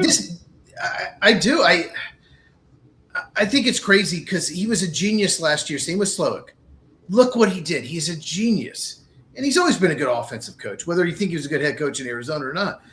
And sometimes it's maybe the head coach, they're not seeing eye to eye. They disagree on stuff. But to let him go, and then Joe Witt Jr., I just want to mention, he's always been thought of as a really good assistant coach. He was a defensive back coach in Green Bay. He's been a passing game coordinator, and he was like the hot defensive coordinator hire at the time. And, they don't have a lot of talent on the defensive side of the ball. They don't have much pass rush. It's not a talented defense. So I don't know how you can blame him either. I don't like either of those firings, and both of them should get other jobs, at least coordinator jobs, like really quickly. So do you think, we talked about Kingsbury, do you think this hurts his chances of landing one of those head coaching jobs because he was dismissed? I don't think so. I think most most smart NFL people. I'm not really considering myself a smart NFL person, not near what you are, but I think people look at it and go, I think most people look at it and say, kind of like Kevin Stefanski. I think he is still going to get another job, even though he was with the pitiful Browns, and he's respected enough in the league to where people still think he's a good coach. And I think Cliff is in the same boat. I thought he got over his head in Arizona, and then he went back to kind of his roots, and he was an offensive coordinator. And I think now he's harnessed his skills. And I'm hoping some team, and I think it's going to be the Tennessee Titans, like I said yesterday, I think that a team will give him a shot and see if he has improved himself over these last few seasons. And like I said, in Tennessee, they need to get the whole quarterback thing right.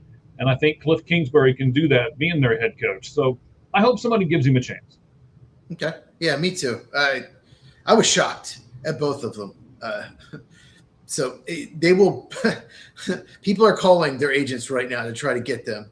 As soon as new head coaches or anyone that loses coordinators is going to call them. That's just crazy. So do you think head coaches do this to blame someone besides themselves when they have a disappointing season? Like maybe Dan Quinn fired them saying, oh, it was the coordinator's fault. Do you think that's a thing? I'm sure it is. We talked about it yesterday. I mean, the owner, the GM's not going to fire themselves. So it's like, okay, well, we'll just let the coach go. And there was a couple of coaching firings yesterday that we were scratching our heads about. And I think it's the same concept, right? The GM says, well, I'm going to survive this. And if I got to throw this guy under the bus and then back it back over him, I'll do it just so I can keep my job. So I'm sure that head coaches think the same way. If there's some rumblings around on Monday where you might get canned, you may have to have those hard conversations and be like, hey, but I wonder if in those rooms where it's just them, I wonder if the head coaches are honest with the coordinators and be like, hey, man, I think my job's in jeopardy. So I don't think you're a really bad coordinator, but I'm going to let you go just to make sure that I can keep my job. It's possible. This isn't in the notes, but do you think owners, to maybe keep the fans happy, fire someone someone has to take the blame? It's okay, we had a disappointing season, so we'll just fire the offensive coordinator or fire the defensive coordinator because I don't want to fire the head coach. Do you think that goes on too? Like, I think it does. Let's do something. Yeah. Excuse me. Yeah, we gotta do something. And the fans are just clamoring, right? They're like, okay, who's going to get the blame for this? We had a terrible season. You've got to blame somebody. The only two teams that I think are kind of immune for that are the Cincinnati Bengals because they don't want to pay anybody else. And I think Jerry Jones is in that same boat in Dallas because I think he is loyal to a lot of his people to a fault sometimes. I mean, how long did it take him to fire Garrett? And how long did it take him to fire McCarthy? Wade Phillips. Right, you're right, Wade Phillips. But yet he was really quick to fire Jimmy Johnson when it's like, really, you're doing that one? Well, he did fire Matt Eberflus after 1 year, but that was pretty obvious. I mean, that wasn't working out as defensive coordinator. Yeah, that was a disaster. I don't know why you hired him as your defensive coordinator anyway. He was one of the worst coaching moves ever. The Bears hired him. Just terrible. It's funny. The Bears, probably two of the worst 5 head coaching hires I've seen in my lifetime, were both Bears coaches named Matt. Interesting. The Bears. Okay. Well, last question for this topic. Does it matter that it might cripple these coordinators' careers? Because at the very least set them back, because other teams that might want to hire him a head coach, well, how bad would it look if we hire someone who was fired as a coordinator as our head coach? Do you think it really hurts their careers and sets it back? It probably does. I agree. Yeah, I mean, I think it's something that they can overcome, but I think in the short term, it probably hurts their career. I mean, they're going to have to take something and kind of build themselves back up. It at least pushes their career backwards for a couple of years until they can prove that they were what we thought they were 3 years ago, but it just takes them 2 more years to prove that. So, I don't think it's a death sentence necessarily, but I think it does kind of push their careers back.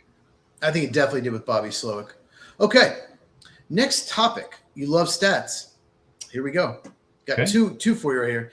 All right. Only 6 teams of the 32 have made the playoff each of the last 3 seasons. Yeah. Okay. I love There this are- so much. I teased it in the beginning. I know. 3 AFC teams, 3 NFC teams. The AFC teams are the Bills, Texans, and Steelers. And the NFC teams are the Eagles, Rams, and Packers. And the Packers actually haven't won the division. They've always been a wild card, but they still made it 3 straight years. Not only that, this is even crazier. Only one team in the NFL that won the division last year repeated. There's 8 divisions. One of the 8 teams won the division back-to-back years. That's the defending champion Philadelphia Eagles. So what does this say about the state of the NFL?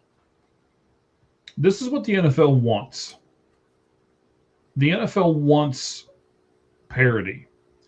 The NFL wants to be able to sell, to sell Bills jerseys this year and then be able to sell Patriots jerseys next year. And I think it keeps fans engaged as well. I mean, I remember as a Bengals fan for a lot of years, there was hope, and then the hope was dashed after like week 3 because we knew what was going to happen. That's just not a good fan base. That's not a good. You don't make money off of that. The only people that make money off of that are the owners. The fans don't want to spend their money. They don't want to buy tickets. They don't want to buy jerseys. They don't want to get involved. They don't care about those players then going out into the community because it's like, well, of course you're going to come out into the community. You can't do anything else right, so you may as well come out here and pass out Thanksgiving dinners. So Wow. it's true though. So That's what you're good for. that's right. It's the only thing you're good for. But this year, and we've talked about it numerous times on this show, the Chicago Bears are all of a sudden in the playoffs because they play this weak schedule. The Patriots all of a sudden in the playoffs because they play this weak schedule. I'm already looking ahead. We talked about it some yesterday on the strength of schedule for the upcoming season and what that's going to do as far as these coaching hires go. So the NFL is doing things proactively that are keeping different fan bases alive. They're making it to where, for God's sake, the Detroit Lions were in the playoffs. And, this season's not a very good season for them. I remember talking about this with you in the beginning before the season started. And we looked at their opponents on the road and said, wow, look at this gauntlet of a schedule. How in the world are they going to do this? And it turns out they didn't. One team on the road that had a losing record last year, and that's the Bears, who won the division this year. That's Right. how brutal the road schedule was, yeah. Yeah. And that makes a huge difference, even if it is just 3 games. How many of these teams won their division by more than 3 games? I don't think anybody did. So then that means that those 3 games make a really, really big difference in seedings and all this kind of stuff for the playoffs. The NFL is doing a really good job of keeping every fan base and at least giving them hope. The only division that wasn't even close was the NFC East. Eagles had 11 wins. Dallas had 7. But yeah, that's a good point. But so many of these teams, the Bears, the Patriots, last place schedules. Carolina played a 3rd place schedule. They won the division. Jacksonville played a 3rd place schedule. So yeah, it's very helpful. You can flip it. When the Bears were playing, we talked about this, when they're playing the Raiders, Packers were playing the Broncos, Detroit was playing the Chiefs, and Minnesota was playing the Chargers. Mm-hmm. And those 3 teams lost, and the Bears won that game against the Raiders. Barely. They only won by 1 point, but they won. They won. Okay. Well, do you like having different teams in the playoffs every year, or do you like dynasties where you get the same matchups, as the repeats, the really good quarterbacks? So what do you prefer? Well, I'm going to take a little bit of a different stand off this. I read this question when you sent it to me earlier.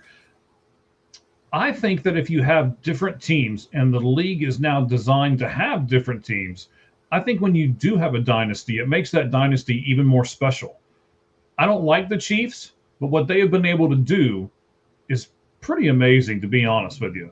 I like Andy Reid and some of the players on that, but, I get tired of seeing seeing that little twig that runs around with Kelsey all the time on TV. And, I get tired of that kind of stuff. So and think about this season, though. There's no Ravens.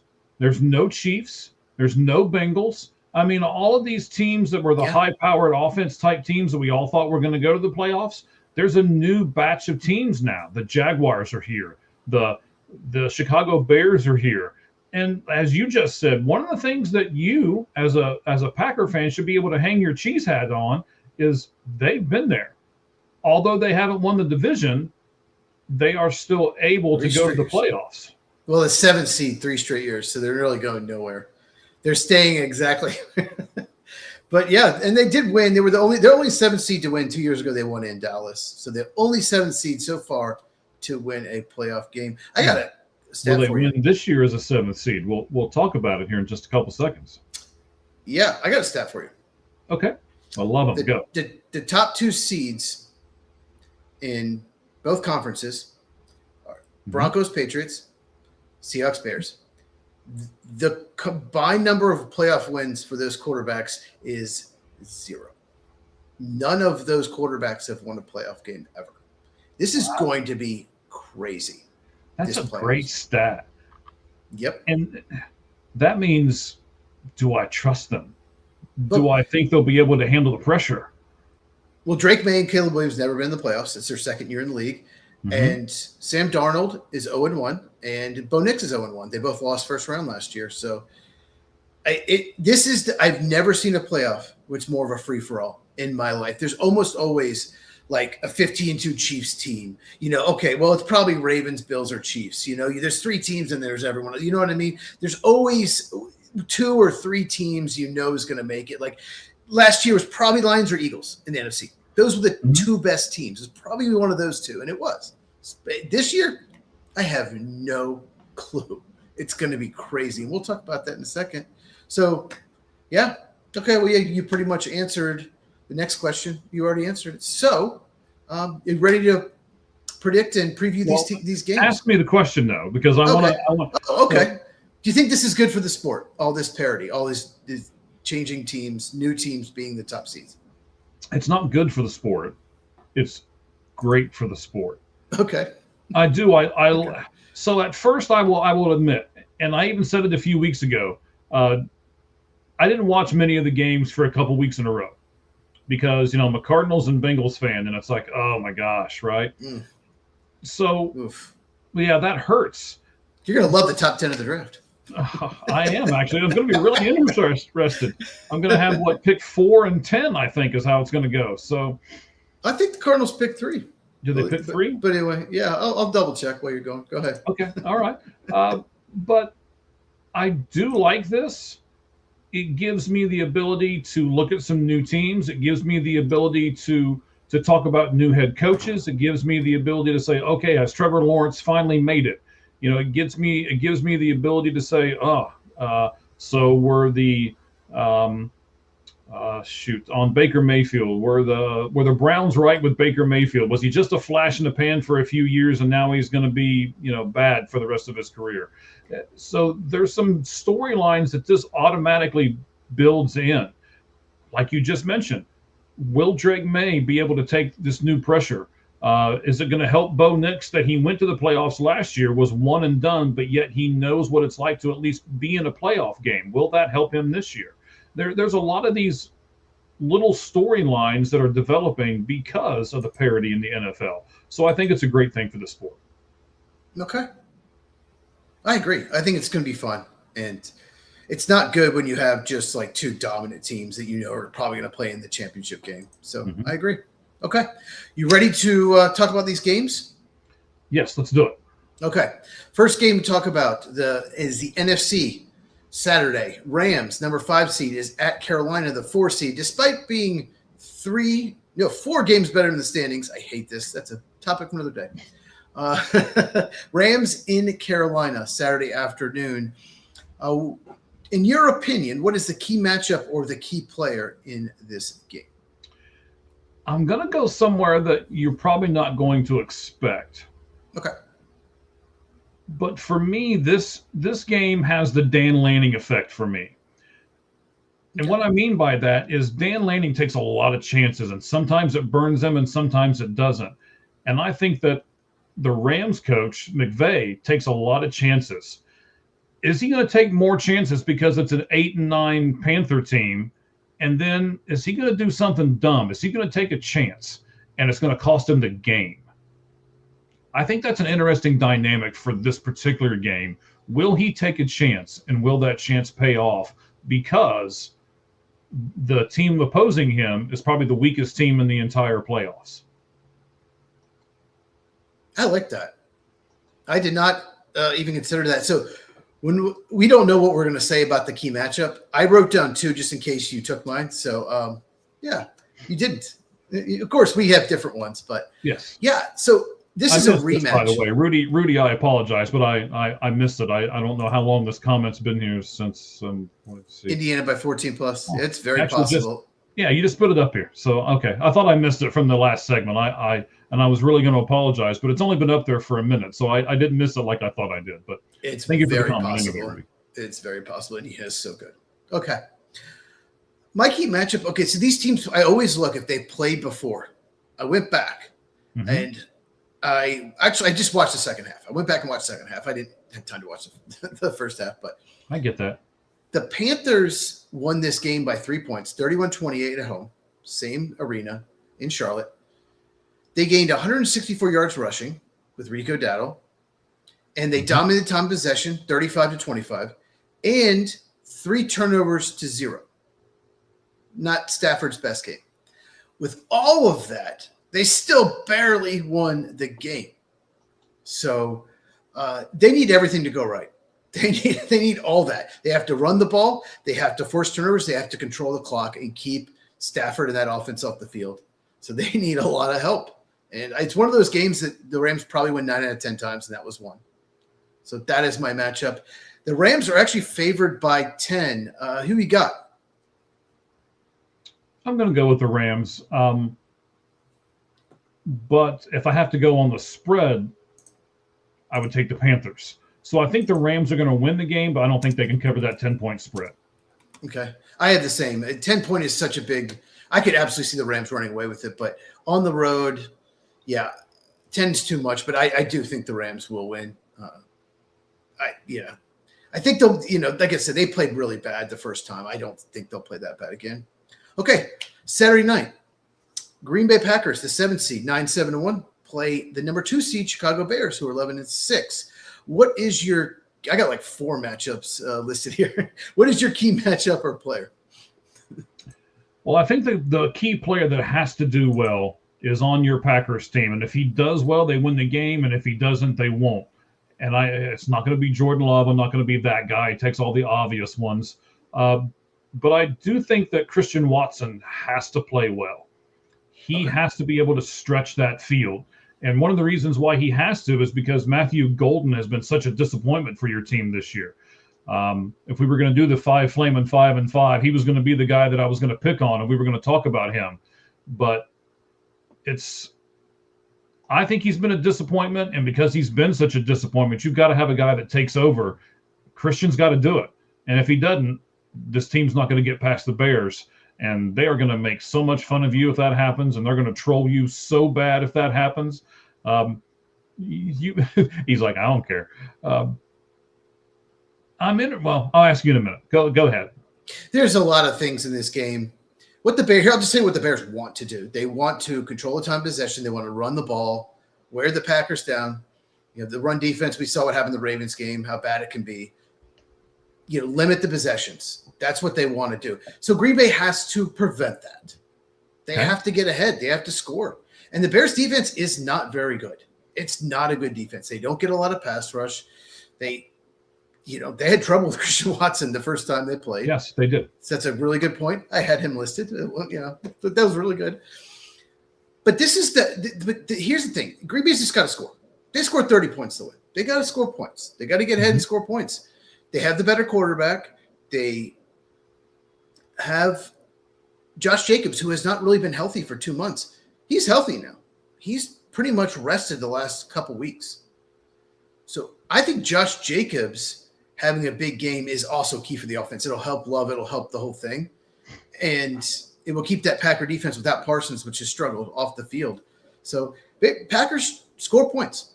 Jordan Love, Josh Jacobs play well, score points, and they'll be fine. If they don't, if they punt or kick field goals, they probably won't win. You said you had another question for me? I do.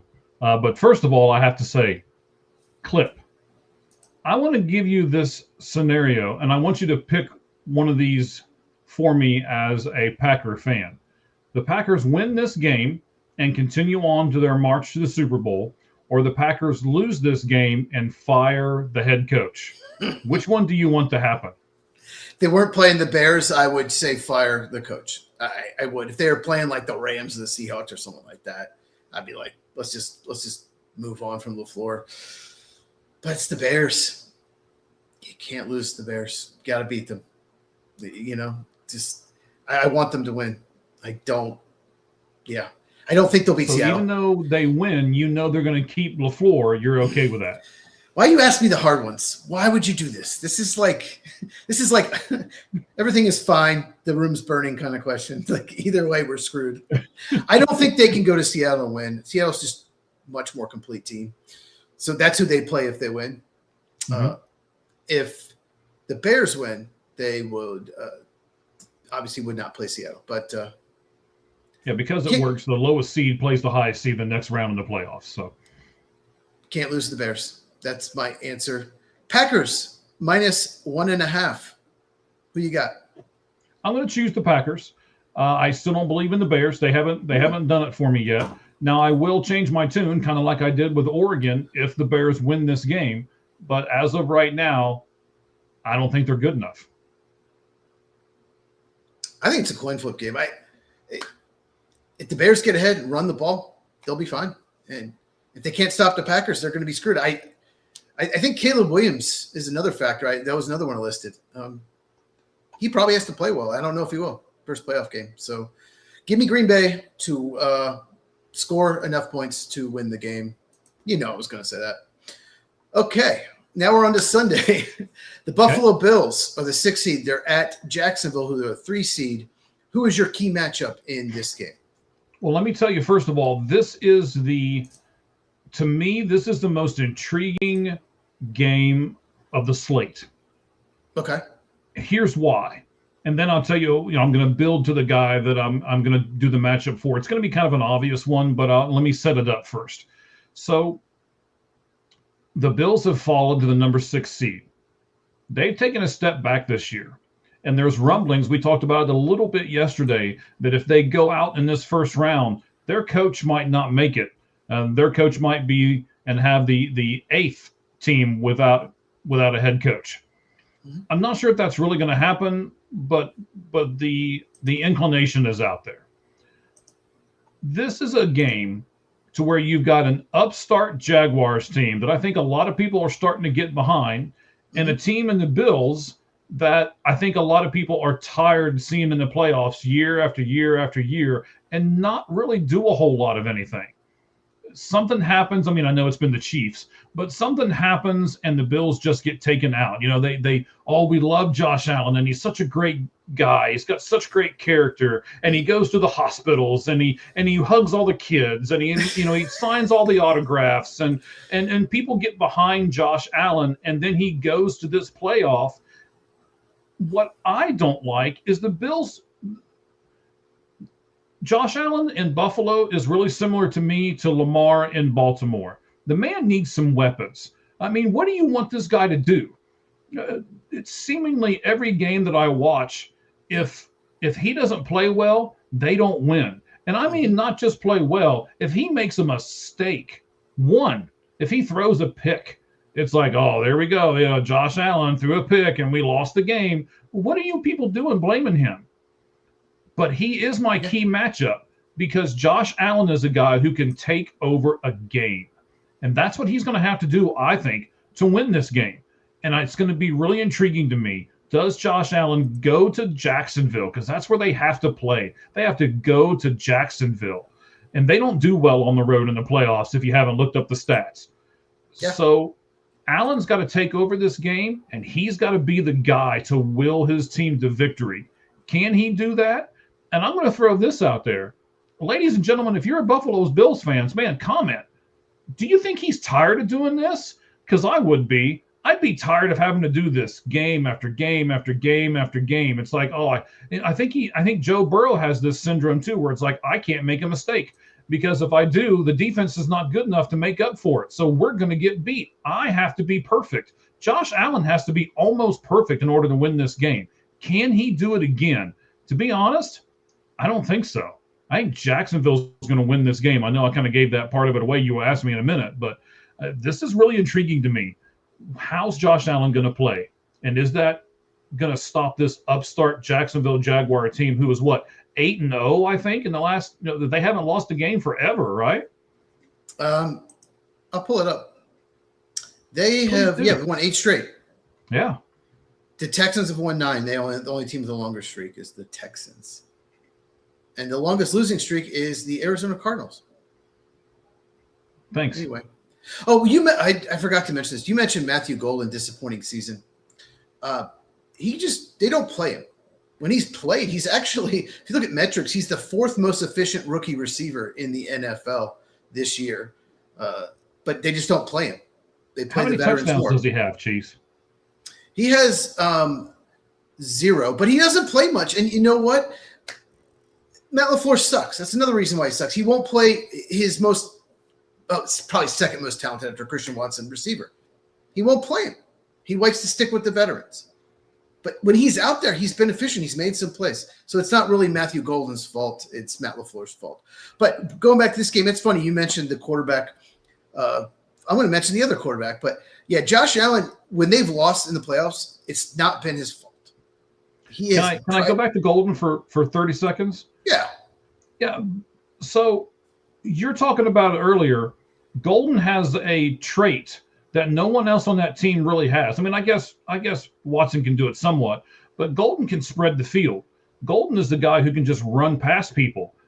I have not seen a big play to Golden since I know there was one that I saw in a game, but I mean, there should be a big play to Golden every single game, at least one.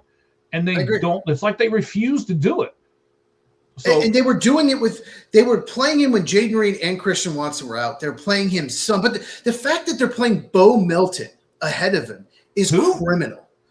Bo Melton is playing ahead of him in more snaps. It's insane. Dontavian Wicks is out, the number 4 receiver. Mm-hmm. They're still putting Bo Melton in there more. For some reason, LaFleur you're a veteran, you should play above the rookie. Absolutely ridiculous. He has made some plays this year, Matthew Golden. His start-stop ability is incredible. His acceleration, his feet, his route running is great, but they won't play him. And I get it. Okay, he's not a great run blocker. Okay, he's bad at that. He'll get better, hopefully. That's part of the Packer offense. They want the receivers to run block well. I don't care. On every third down, he should be in there. It's absolutely ridiculous that they're not playing him. When he has, it's a very small sample size. He's been efficient. He's made some plays. So a lot of it's not his fault. Okay. So yeah, you mentioned coaching. Yeah. LaFleur has to go. Josh Allen, when they've lost to me, it hasn't been his fault. He made an incredible play with 2 unblocked rushers against the Chiefs, threw it up in the air. The tight end should have caught it last year. It's not Allen's fault. Yeah, that's what I mean. I think he feels like he has to be perfect. But the Bills' defense, well, there are 2 things I've listed here.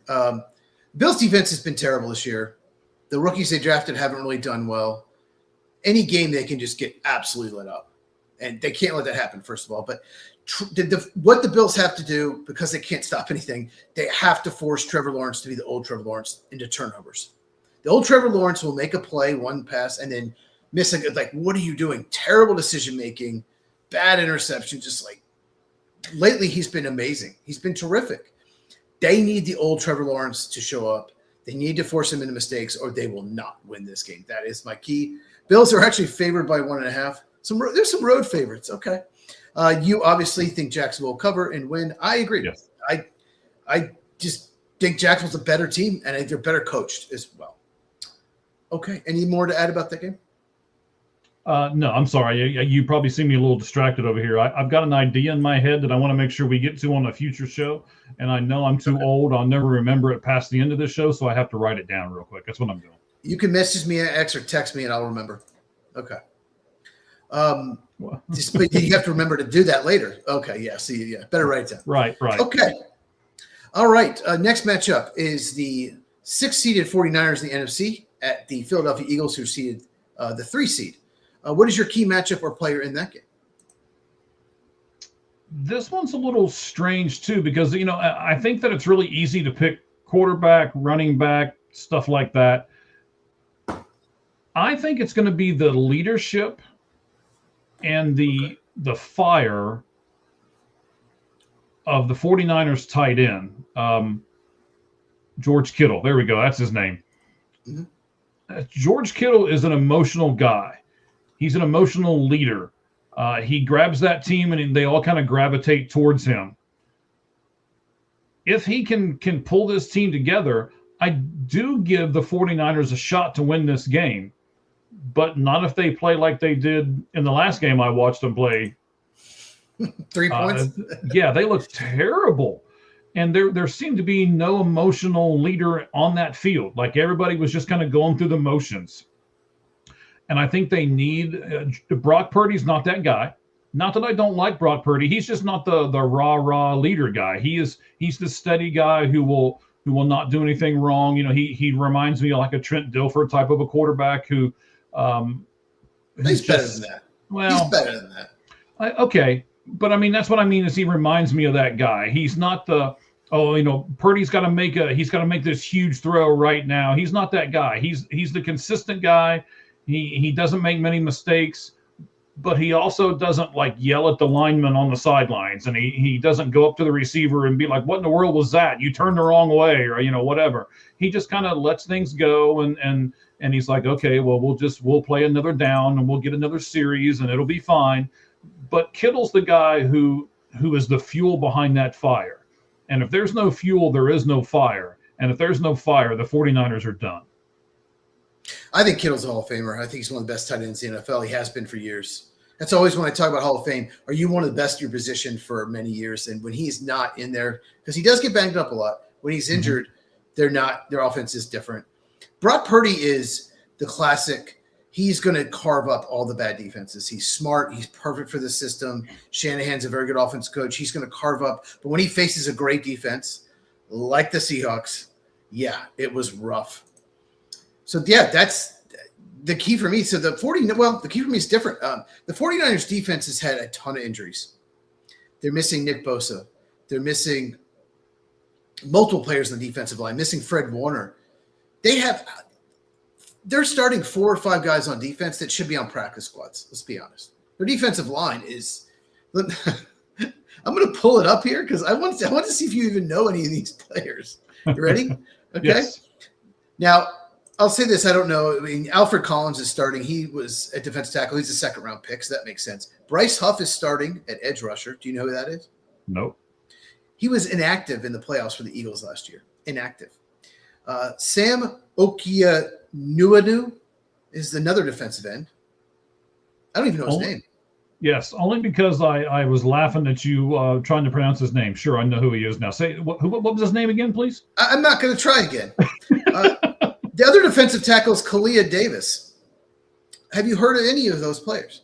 No. That's bad. They still got a decent secondary, but Eric Kendricks, it says is their middle linebacker. I thought he retired like 2 years ago. Fred Warner out for the year. So the big matchup for me is the 49ers defense is pretty much overachieved the second half of the year. Will they keep overachieving? Will they did a great job against the Seahawks. Will they keep it low scoring? Because they have to. Because the Eagles defense is very good. And the other thing, well, the Eagles, their offense is underachieved. Will they finally click like they did in the postseason last year? So Eagles minus 4.5. Who you got? Uh-oh. All right, so there's something going on here. We got even my screen blanked out for a second. Okay. So Eagles 4.5. Who you got? Minus 4.5. Well, let me make one final point on this real fast. The whole reason that San Francisco's here, we've talked about it before, they had a last place schedule too. If they have any kind of schedule besides a last place schedule and all these injuries, they wouldn't be in the playoffs. So let me make that point real quick. I'm going to take the Eagles. You said they were. Let's see. I'll go over here because you were 4.5. 4.5. 5. Yeah, I'll take the Eagles, and I'll take them with the 4.5. So give me the Eagles and the 4.5. I'm going to do the same. I don't necessarily trust the Eagles, but the 49ers, their luck's about it needs to run out. It's going to be a cold weather game too. Do we agree so far on everything? That's not good. Well, I'm sure there'll be a difference. We have 2 games left. Okay. Chargers of the 7th seed. They're at New England Sunday Night Football. What is your key matchup or player in that game? Well, I mean, I know it's easy to take Drake May, but I'm still going to. First playoff game ever. Can he handle the pressure? Is he going to crack? Mike Vrabel, not the first time he's ever been to the playoffs, but as a head coach it is. Can he keep his team composed like he has on the sidelines? It's one of the things that I've really liked about him this year is that he has seemed to know what buttons to push at what times to keep this young team kind of grounded and balanced and all of that. But this is the playoffs, and this is a formidable guy with Justin Herbert, and as much as I don't like Harbaugh on the other side of the fence here, that's a formidable team. And I think if the Patriots give them any leeway whatsoever, they're going to snatch it and they're going to win. So the key for this is the Patriots coach and quarterback being able to sustain the rest of the team and keeping them level-headed and in the game for all 4 quarters. Vrabel did make the playoffs quite a bit with the Titans. He even took them to the AFC Championship game, lost the Chiefs. So he's actually coached 5 games in the postseason for the Titans when he was there. And that's why you're the football guy and I am not. Yeah. Titans, they used to be good. And under Ryan Tannehill, they had 3 seasons in a row where they were actually pretty good. 2020, 2021. But anyway. Right. Sorry, Mr. First Down. You can yell at me later, buddy. I'm going to go the other way. So, I think the Chargers, both offensive tackles are out for the year. Their interior offensive line is terrible. It's probably the worst offensive line in the NFL. It's definitely the worst of all these teams in the playoffs. And the key is they've got to give Herbert time. He's got to be able to throw. They have very talented wide receivers. The Chargers do. They have to score points because the Patriots are going to score points. They are. So you have to give Justin Herbert time because you got to score with New England. That's their only chance. I doubt it happens. Patriots -3.5. Who you got? So that means that if I take the Patriots, they have to win by 4, right? Well, you can take the Chargers. But just if you take the Patriots, you can still take the Chargers in the spread. I thought it was going to be 7 or 8. I'm shocked that it's 3.5, to be honest with you. But yeah, Patriots only favored by 3.5 at home as a 2 seed versus 7. Well, but again, we know how they got to that 2 seed. It's that strength of schedule deal again. They do have Justin Herbert. You know what? I should have made that my key. Justin Herbert's one of those guys. He hasn't proven a darn thing to me. You put him in a pressure cooker situation, and he folds like a paper bag. He's not getting help. He doesn't have much help. He hasn't got any help in those games. Okay, I'm going to defend Justin Herbert because I think he's a great quarterback. All right. Well, that might be why you're the football guy and I'm not. So we see things from a different perspective. And what's the great thing about this show? So yes, I'll still take the Patriots. And you know what? Give me the points too. I'll take them and the points. I'm as well. I think they're going to win by much more than 3.5. Like I said, I thought it'd be 7 or 8. We agree. Okay, hopefully the last game we pick different teams. Let's hope so. So by the way, we're probably going to be wrong, all of it. So Jags versus Panthers Super Bowl. No, the Panthers are not going to the Super Bowl. No chance. That's a terrible take. Chargers, no. The offensive line, it's just not good enough. I don't see it happening. Okay. Last game, Texans-Steelers, the 5 seed versus the 4, despite having 2 more wins than the Steelers. Once again, stupid rule. What is your key matchup or player in this game? I'm afraid we're going to take the same player. I hope you did do 2 here. I did. Okay, DK Metcalf's got to be the guy. We saw what the Steelers looked like without DK Metcalf, and it was not good. The only reason they got to where they are is because their Ravens are even worse. and the Bengals didn't want to win, and the Browns are, the Browns. So somebody had to win that division. It just happened to be Pittsburgh this year. If DK Metcalf doesn't play, if he doesn't stretch the field, and we talked about this as well, you have a couple, 3 different times. You don't even think Pittsburgh's using him right. And, I start to go back and look at film, and I'm like, wow, Cheese is right. They're just doing these 7-8 yard dump offs to him over the center of the field, and he can do so much more than that. So I think Pittsburgh needs to use him right, and I think DK Metcalf needs to show up, and he needs to avenge those last 2 games where he was a moron and smacked the fan and cost his team. He almost cost his team a playoff. So he needs to make this up. Should've. Yeah, you got to use DK Metcalf, right? And I'll say this, the Texans defense is so good, one of the best in the NFL. But they looked vulnerable down the field to Alec Pierce of the Colts, the deep threat for the Colts last week. So maybe DK can stretch the field, make some big plays down the field. That would be huge. They need that. So, yeah, that was my first one. So here's my second one. The Texans O-line is not very good. It's been a little better than last year, but it's not very good. And you're going against a really good front, a very good pass rushing front. So you have to be able to block all those Steelers pass rushers. Nick Herbig, TJ Watt. You got Derek Harmon, Cameron Hayward. You got to be able to block all of them. I think it's going to be really tough to do that. Could be lower scoring than we think. And as far as Aaron Rodgers go, I think they're going to hopefully take chances down the field with DK Metcalf, but it's going to be a short passing game. It's still going to be short because they just, Aaron Rodgers doesn't move like he used to. That's their offense. They, try to get the ball out quick into the receiver's hands. I just hope they, take some shots with DK. Okay. Texans on the road are favored by 3. Who you got? Well, let me see. John Smith over here is saying he has the Texans beating the Steelers easily. I'm not sure if it's going to be easily or not. I do agree with the offensive line. You're going to have to get the ball out quick. You're going to have to be decisive, is Stroud. He can do that. He can be that guy, but I think he is better with a clean pocket. So they're going to disrupt him some. And another thing that I agree with you on, I don't think it's going to be a blowout like some people think it's going to be. If I was going to give you a score, it'd be like, 17-14 or something like that. I think that's where the realm is for this game. I'm still going to pick the Texans, but I think that they will just constantly get after Stroud, and it'll be that kind of game to where it's almost a defensive game for the Steelers, and they're just going to cross their fingers and hope Rodgers can score 21 points. He can get 3 touchdowns in the football game. This might not be the best matchup for the Texans because they have an incredible pass rush. The Texans do. But the Steelers don't let you rush the passer. They get rid of the ball quick. Mm-hmm. So now Aaron Rodgers still has that quick release, no matter how old he is. He does. DK's playing. Steelers played like dog shit this past week. Still won. But you know this. The Steelers either play really well or really terrible. Pretty much no in between all year. They beat the Patriots. They lost to the Browns. They lost to the Bengals.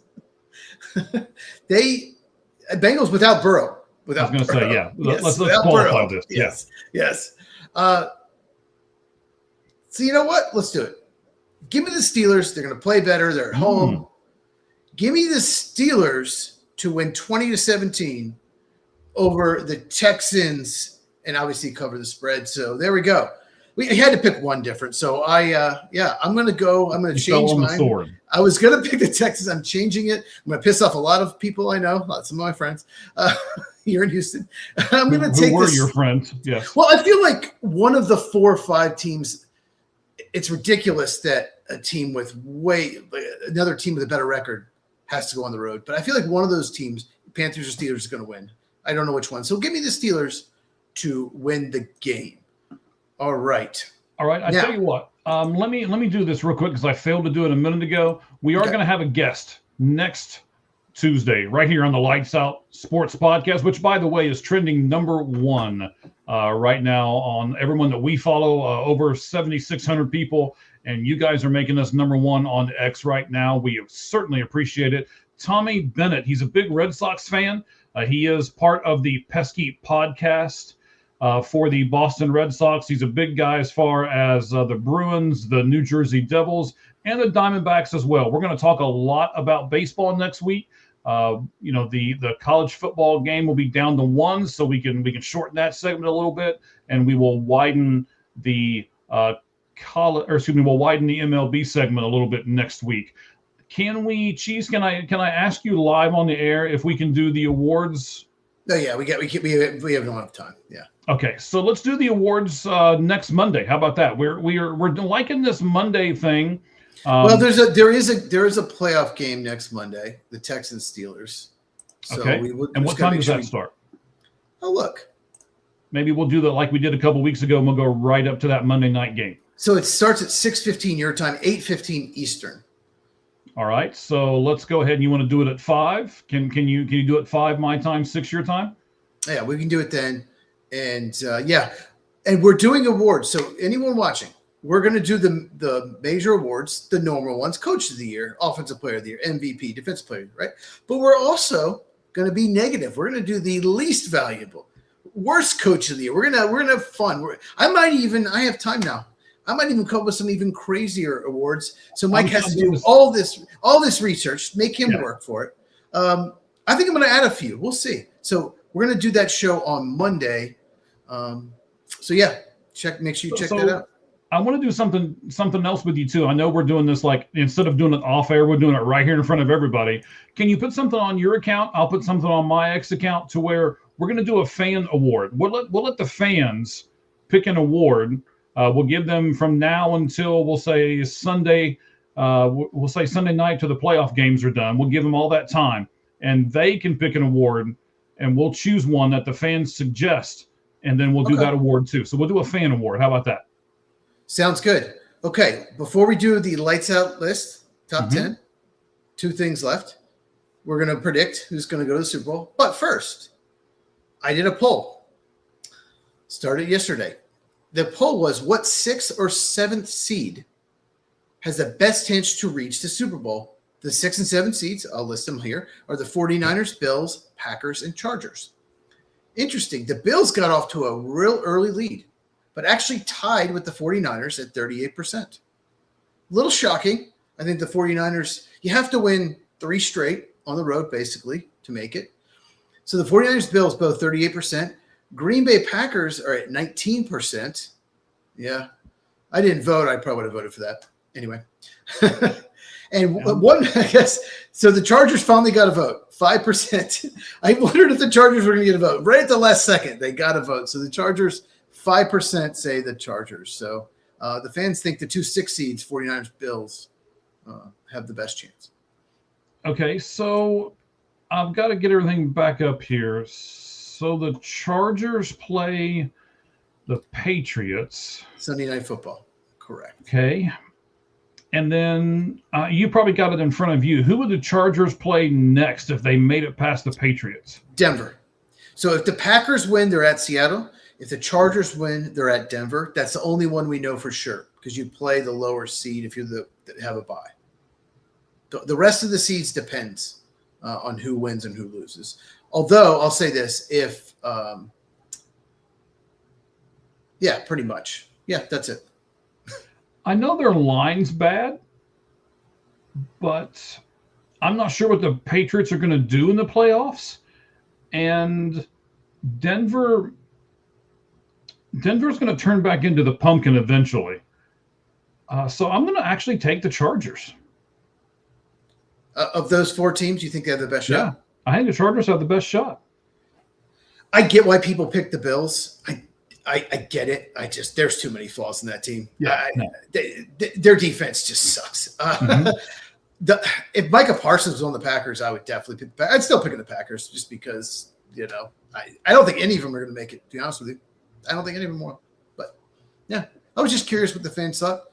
So fans still believe in the 49ers. They've had a good year. Okay, so here we go, Mike. I can go first in the AFC or NFC, or you can go first. We'll take turns. So predict the Super Bowl. Do you want me to go first in the NFC, or do you want to go first?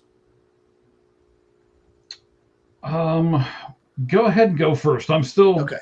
I'm debating. All right, you're going to go first in the AFC then. Okay. Okay, that's my fine. NFC team. This was tough. AFC was a little easier. NFC's a free for all, man. It's really tough. Yeah, I'm having a hard time. I'm looking at all the teams. So- I'm having a hard time right now. When I look at this, I look at two things: quarterback and defense. That's what I look at. That's what wins in the playoffs: quarterback and defense. So I'm going to take the Rams. I'm going to take the Los Angeles Rams because I think Stafford's been amazing, and I really like their defense. So even though they're the 5 seed, and they have to probably win 3 games on the road, depending if 49ers, Packers win. You never know. They could possibly host them if those teams keep winning. So give me the Rams in the NFC. Who you got in the NFC? I think they've taken a step back this year, and I'm going to make my buddy Gomez at work really, really happy. I'm going to take the Philadelphia Eagles. Until somebody beats them, they're the best in the NFC. Wow. Okay. Didn't see that coming. Interesting. Hope their offense Well, improves. but you just said the quarterback and defense. Yeah, they have a Philadelphia good has defense. a pretty good defense, right? Yeah, but the quarterback hasn't been so hot lately. Okay. No, but you got a good combination between him and Saquon. So, If they hit like they did last year, yep, their roster's great. So and I get it. don't you feel like, Cheese, that they're almost purposely holding back? No, No, you don't think so? Not the way Nick Sirianni acts. He's not that good an actor. Okay. Like they beat the Bills 13-12 on a failed 2-point conversion with the receivers open. Josh Allen just missed him, and then he starts screaming and talking smack, like how dare you talk smack? Like you probably should have lost the game, and he's talking smack. He's just a weird dude. He is a little bit weird. But You're right he's about that. always be a Super Bowl winning coach. Barry Switzer will always be a Super Bowl winning coach. So there you go. Okay. There you go. AFC, you go first. Who is your team to represent the AFC in the Super Bowl? All right, so I'm going to go with momentum. I think momentum is really important in sports, and because this team they just keep winning and keep winning. They're 9-0 in their last 9 games. I'm going to say they're going to go all the way. Houston Texans are going to keep that momentum going and go all the way. Well, obviously, I'm not going to pick that because I just predicted they would lose to Pittsburgh. No, I get that, but I had so much trouble with this. I can make you could really make an argument for, well, not every team, but No, I looked at Carolina. 5 of the teams. No, I'm talking the AFC. I think 5 of the teams have a legit shot, including the Texans, even though I picked against them. I'm going to go Denver. I love their defense, and Bo Nix is a key. He will be a key, but I think he'll play well. I think he was in the postseason last year. At least he got that experience, and they have the bye, so they're already 1 round in. So give me Denver versus the Rams. Okay, so I'll go first. I have Rams Broncos. Who's my winner? I got the Rams. I'm going to take the Rams to win, and Matt Stafford goes out and retires. Wins his 2nd Super Bowl with the Rams and goes out a champion. Okay, so you have the Texans versus the Eagles. Who you got? Wow, this is really tough. I really want to pick the Texans, but that line against Philly just scares me to death. I think they'll exploit that because I think that's what Philadelphia does best. They're a Bill Belichick type team where they look at what the other team does really, really bad and they exploit that weakness.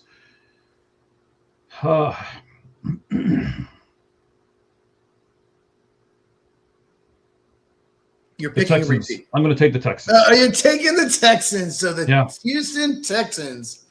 Well, I can make a lot of people around here happy. That took me a minute. I had to really stress about that one.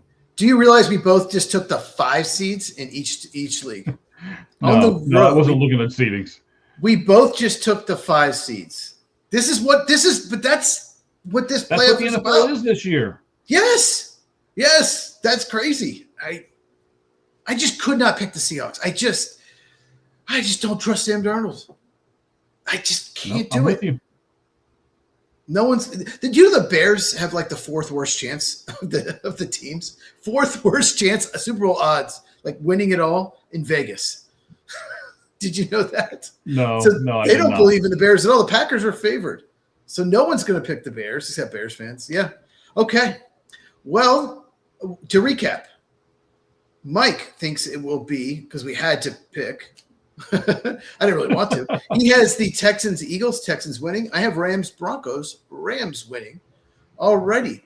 So I think you put all that stuff down so we can make fun of each other later when it's Steelers and I don't know. It's not going to be Steelers Panthers. Don't worry. It will not be Steelers Panthers. I'm going to go back this week for our next show and look at our over-unders and see who did better and some of our predictions. We'll look at that. I know some over-unders I really, really screwed up on. But, the Packers were 9.5 and won 9 games. I thought that was a lock. Yeah. So, okay.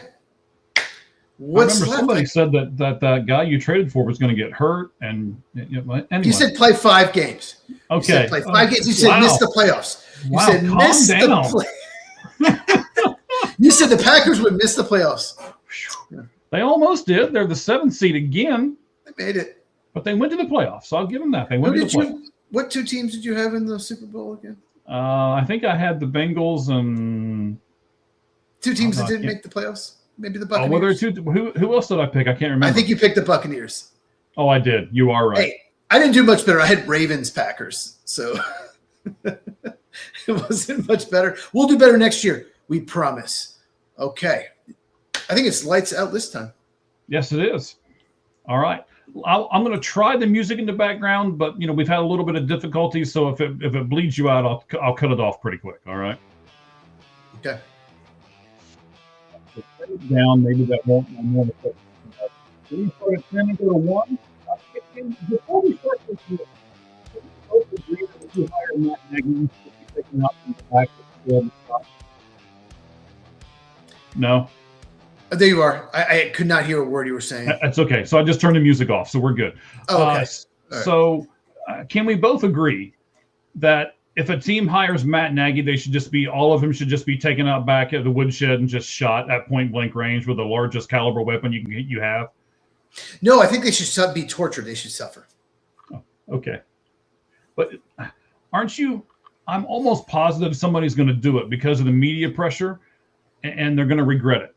They just talk him up like he's this amazing coach. He deserves another shot. Look what he's done with the Chiefs. It's like, first of all, the Chiefs offense stunk this year. He doesn't call the plays.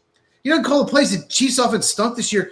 He was horrible in Chicago, and for 3 years, he wasn't even mentioned. All of a sudden, oh yeah, he's great. They should hire him. Like, the media does this. They just try to pick who the next coach should be just because. And these teams, these owners see that in the interview. These owners, a lot of these owners are dumb. You and me should own a team. We do a lot better than most of these. Yeah, problem is you got to have money to make money, and we ain't got any. True, but if you and me were running the Jets or Browns over the last 30 years, I'm not saying that we win Super Bowls, but they'd be so much better run. You and me. Yeah, we could do better. We would, because you know what we do. Well, you would do. I don't know if I do. You would hire people smarter than you to run it.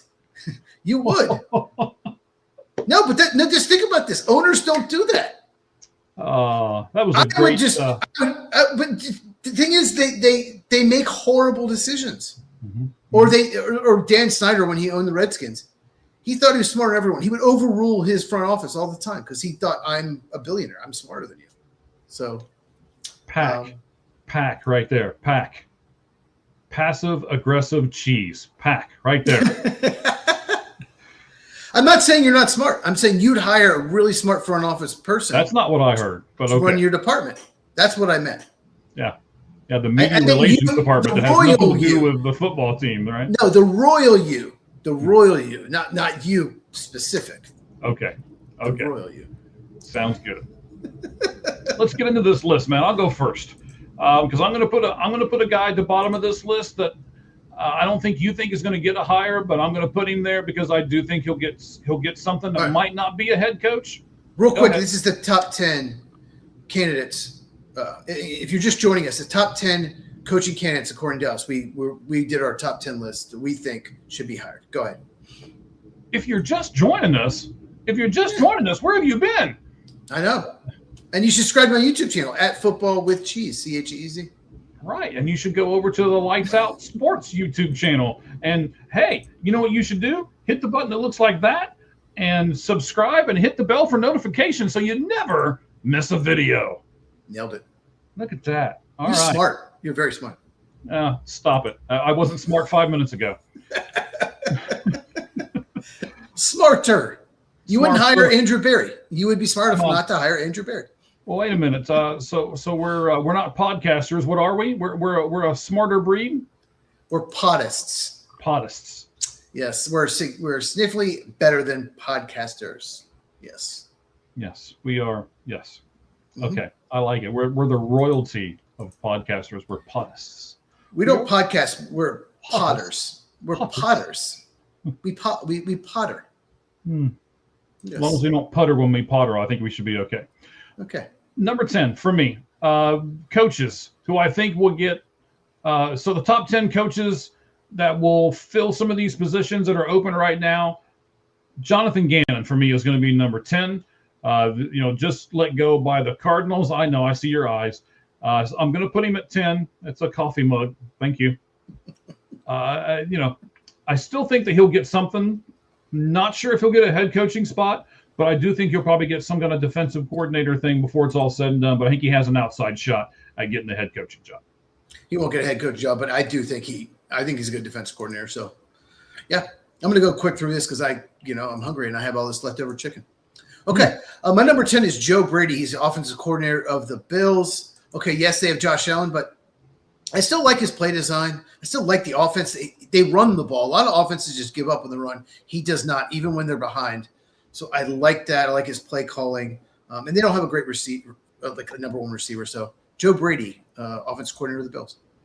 Number 10. All right, so I'm going to go defensive coordinator of the Kansas City Chiefs next, Steve Spagnuolo. Mm-hmm.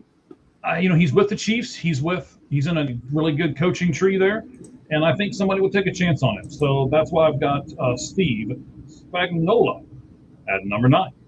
Thought about him, did not make my list. Number 9 is Anthony Campanile. He's the defensive coordinator of the Jacksonville Jaguars, was a linebacker coach for the Packers before that. That defense is night and day better with similar personnel. They were undisciplined last year. They missed assignments. I couldn't believe how bad that defense was last year. Complete opposite this year. He is a great motivator.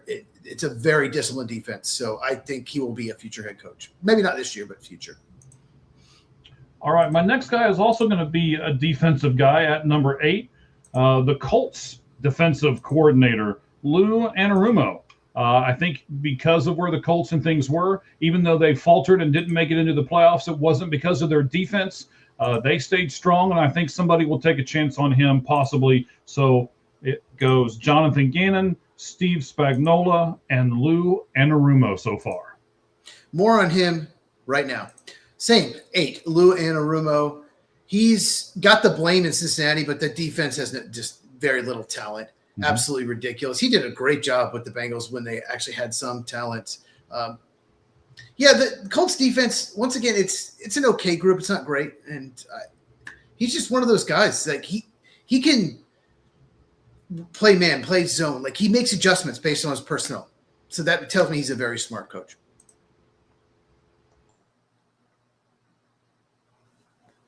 Sorry, sir. Ill-timed cough. I had to mute it. I didn't want to cough on okay. the microphone that time. Oh, okay. I was like, what happened? Okay. Yeah, what happened to it? All right, who's your number 7? What happened there? Who's your number 7? My number 7, Slowick. This guy's growing on me. Okay. We talked about him a lot yesterday. One of our great fans on the comments brought him up, and I did some research on him. And you know what? I think he's, he used to be, like we've already said, he was with the Texans. He got let go. He took the blame for that, much like maybe what Cliff and the defensive coordinator for the Commanders just did today. So I think he's out there. I think he's still in some of those circles. And I'm going to put him at number 7 because I'm going to say this. If the Cardinals don't get Kevin Stefanski, I think Slowick's going to be their backup plan. More on him now. If our top 8's the same, it's going to be crazy. Yeah, Bobby Slowick, number 7. I thought I put him like high. I was going to put him like I was like, I put him way too high. I should have put him like 9 or 10. But same thing. Like he such a great job with C.J. Stroud, such a good job with the Texans when they had an offensive line that could block anything. And, let's be honest, like the Dolphins probably overachieved this year. He was their passing game coordinator. So, what can you do with Tua? He's terrible. So, yeah, Bobby Slowick, I think he's going to be a head coach today. I have him number 7. All right. Yeah, that's crazy. And I tell you what, this part too, he'll be, if the Cardinals go this route, he'll be much cheaper than Kevin Stefanski. That might be the weighing factor on which one of those two guys they bring in. So Slowick 7 for me. At number 6, Vance Joseph. Again, I'm doing a lot of defensive people, and I really didn't mean to, but that seems to be the guys that are up for the hire right now. Yep. So I really like Vance Joseph. I know he's had a couple of other opportunities, but let's give him another one and see what happens. I will put this caveat on him, though. I would not sign him to more than a 3-year deal. Okay. More on him later.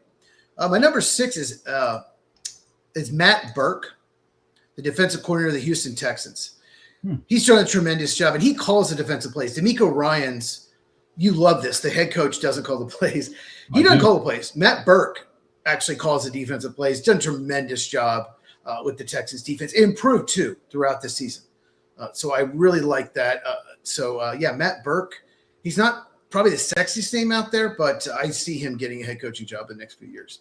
I'm writing his name down. I'm going to look him up a little bit. Matt Burke. B-U-R-K? E. B-U-R-K-E. All right, I'm going to look him up, get some more stuff on him. I like that. I kind of looked at him, and I'm like, well, he doesn't call defensive plays. Mika Ryans does, and then I looked that he does, and I looked at that he actually does call the defensive plays. So then he jumped on my list. Okay. So I had to ditch someone that you might have. We'll see. Okay, we'll see.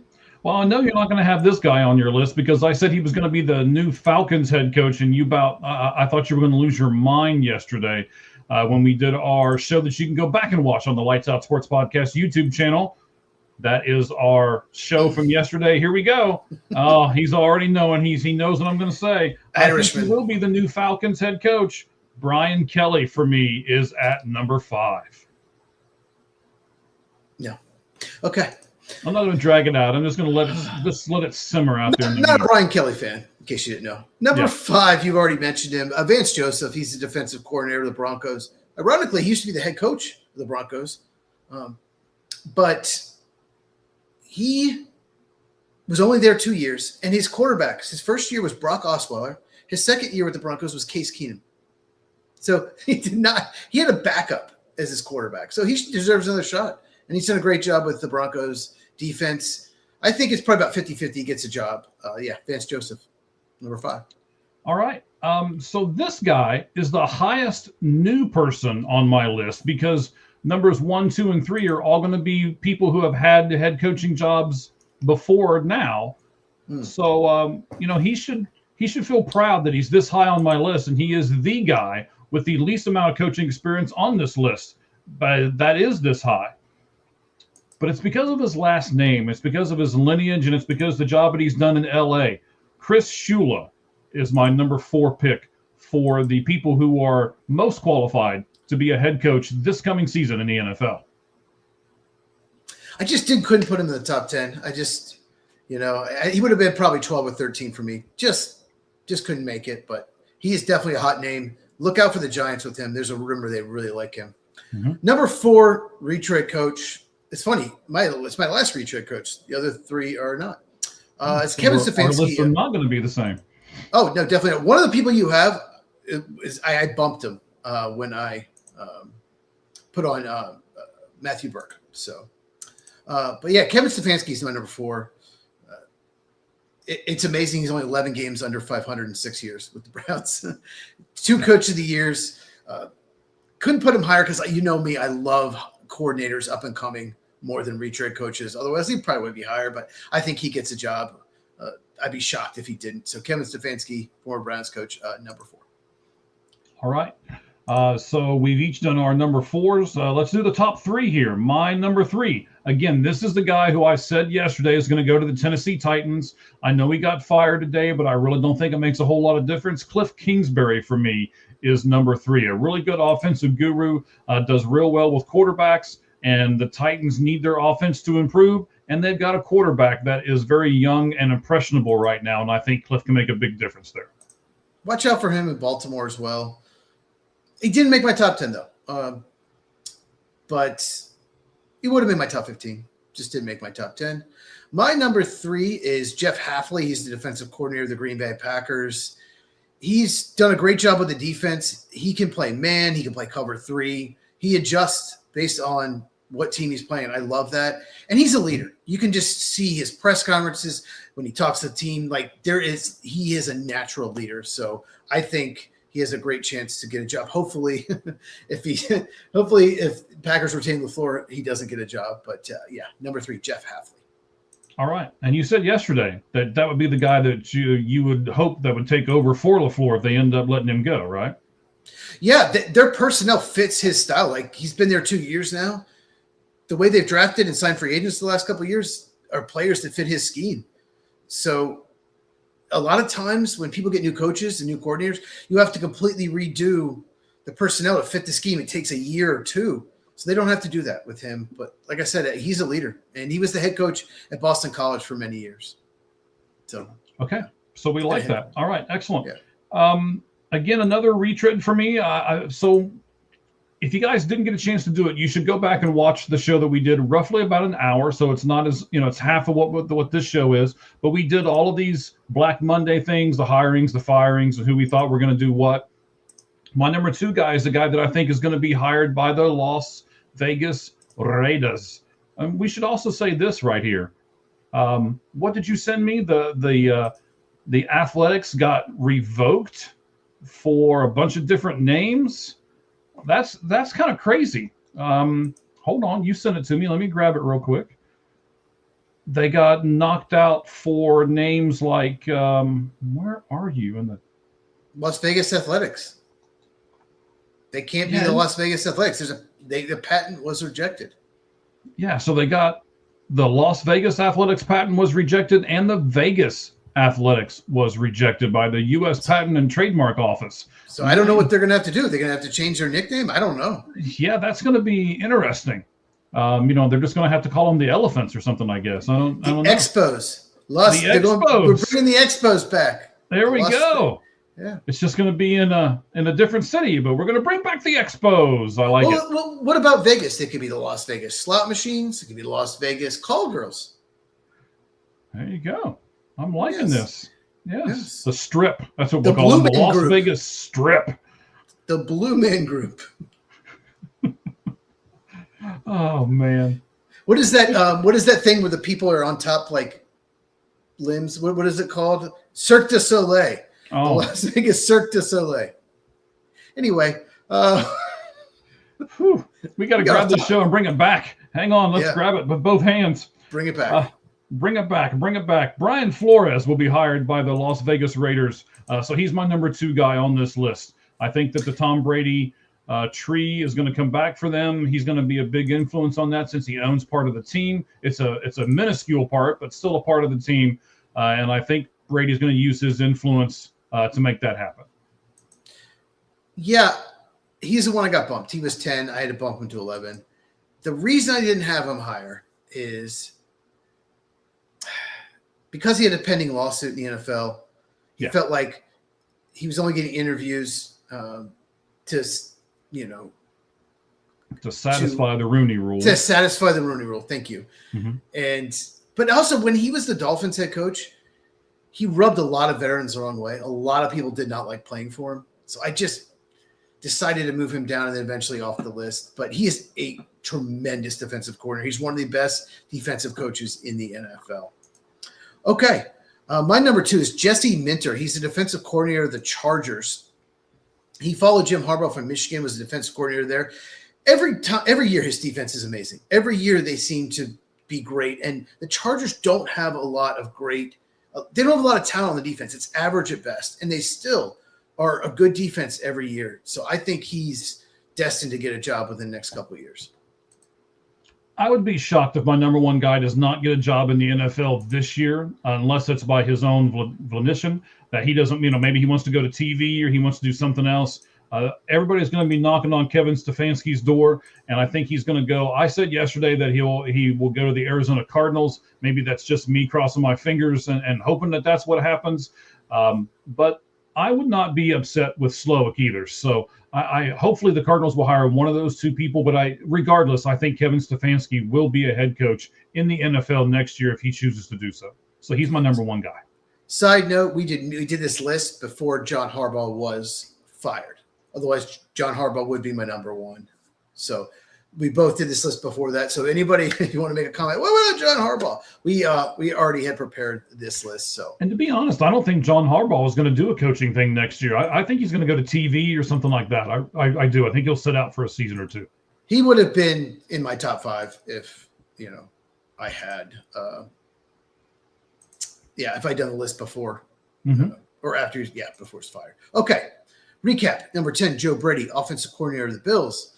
Number 9, Anthony Campanile, defensive coordinator of the Jaguars. Lou Anarumo is number 8, defensive coordinator of the Colts. Number 7, Bobby Slowick, passing game coordinator for the Dolphins. Matt Burke at 6, defensive coordinator of the Texans. Number 5, Vance Joseph, defensive coordinator of the Broncos. Number 4, Kevin Stefanski, just got fired as head coach of the Browns. 3, Jeff Hafley, defensive coordinator of Packers. 2, Jesse Minter, defensive coordinator of Chargers. 1, 2, 3, 4, 5, 6. Yeah, 6 defensive coordinators. Yeah, a lot of defense. My number 1 is Clint Kubiak. He's the offensive coordinator of the Seattle Seahawks. He's done a tremendous job with that offense. I love everything about it. I love the play calling. I love the commitment to the run, the play action, play design. His dad was Gary Kubiak, so he's a coach's son. He did such a good job with the Saints when he was their offensive coordinator when they didn't have a lot of talent. So to me, he'd be a great fit in Atlanta. They should hire him. So Clint Kubiak, number 1. All right. So fantastic. I appreciate that list. Let's go over a few things. This coming Monday, we're going to do our awards show. We're going to do that at, what it'll be, 6 o'clock my time, 5 o'clock your time, right? That's what we decided on? 5 o'clock your time, 6 my 7 Eastern, sure, 4 Pacific. 7 Eastern, 4 Pacific on Monday. The awards will not take more than we will keep it less than 40 minutes probably because 45 for sure. The game starts at 8:15 Eastern. We'll be done well before the Texans-Steelers game. Lead into that. Where, who knows, I may change my mind and pick the Texans. You never know. But you just never know. Monday at 7 Eastern, 4 Pacific, we'll do a special award show. And if there's any awards you want us to do, like quirky awards, like out there that they don't do outrageous, let us know on our X. Let us know in the comments. And, we'll do that. Absolutely. I want to talk about the guest that we will have 1 week from tonight. Again, that is Tommy Bennett. He does baseball scoops. He does that for Substack. He also does at Beyond the Monster, MNSTR is how he spells it. He is part of the Pesky Podcast. He's a big Boston Red Sox guy, New Jersey Devils, and he's also a Diamondback guy as well. So we will talk Boston Red Sox specifically, and then we'll talk Major League Baseball in general with Tommy right here on the Lights Out Sports Podcast next week. Make sure you tune in. And of course, I was waiting. I thought Chiefs would jump right in there, but that's okay. No, I have nothing more to say. Yes, you do. You got to plug that. You got to plug your spots at least one more time, man. Come on, it's only been like 2 or 3. Yeah, Football with Cheese on YouTube. You know, I did a few shameless ones. Always got to get that in there. Yeah, of course. At Football with Cheese, CHEEZ. I'm almost at 500 subscribers. Been growing really fast. Excellent. So make sure you subscribe and on X at Football Cheese. So yeah, make sure you follow me on X as well. And anything crazy happens, any more firings, I will do an instant reaction. So make sure you hit that bell. Not only subscribe, hit the bell so you never miss one of my videos.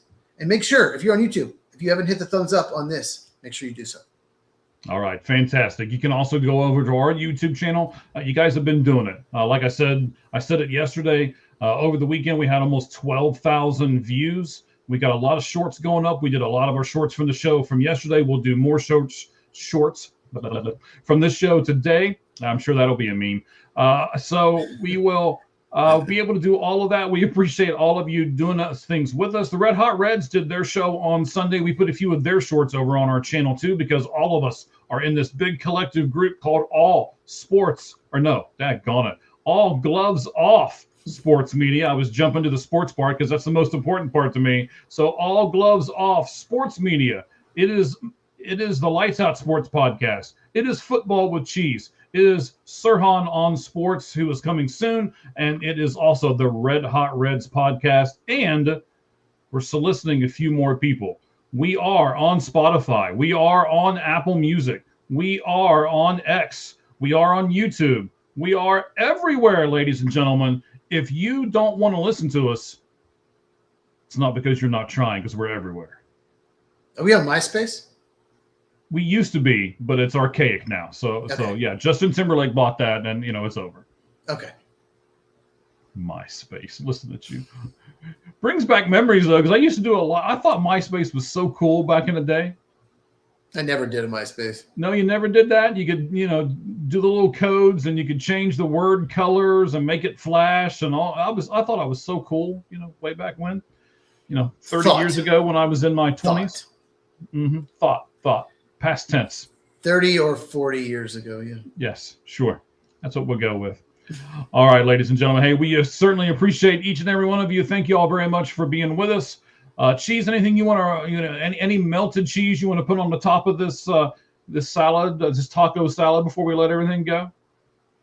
No, it's a great time of year with college football playoff, NFL, and we're gonna try to do more shows. But like I said, we're gonna do an extra one Monday for you guys. So I appreciate all the support.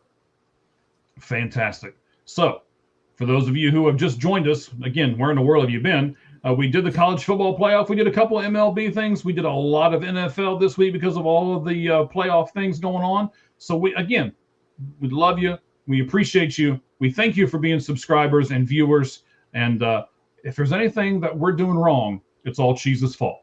All right, guys. So that's it. We appreciate each and every one of you. And of course, as we always say at the end of every show, every week, the only thing that's fair in life is a baseball hit between the third and first base lines. We love you. We appreciate you. Good night, everyone.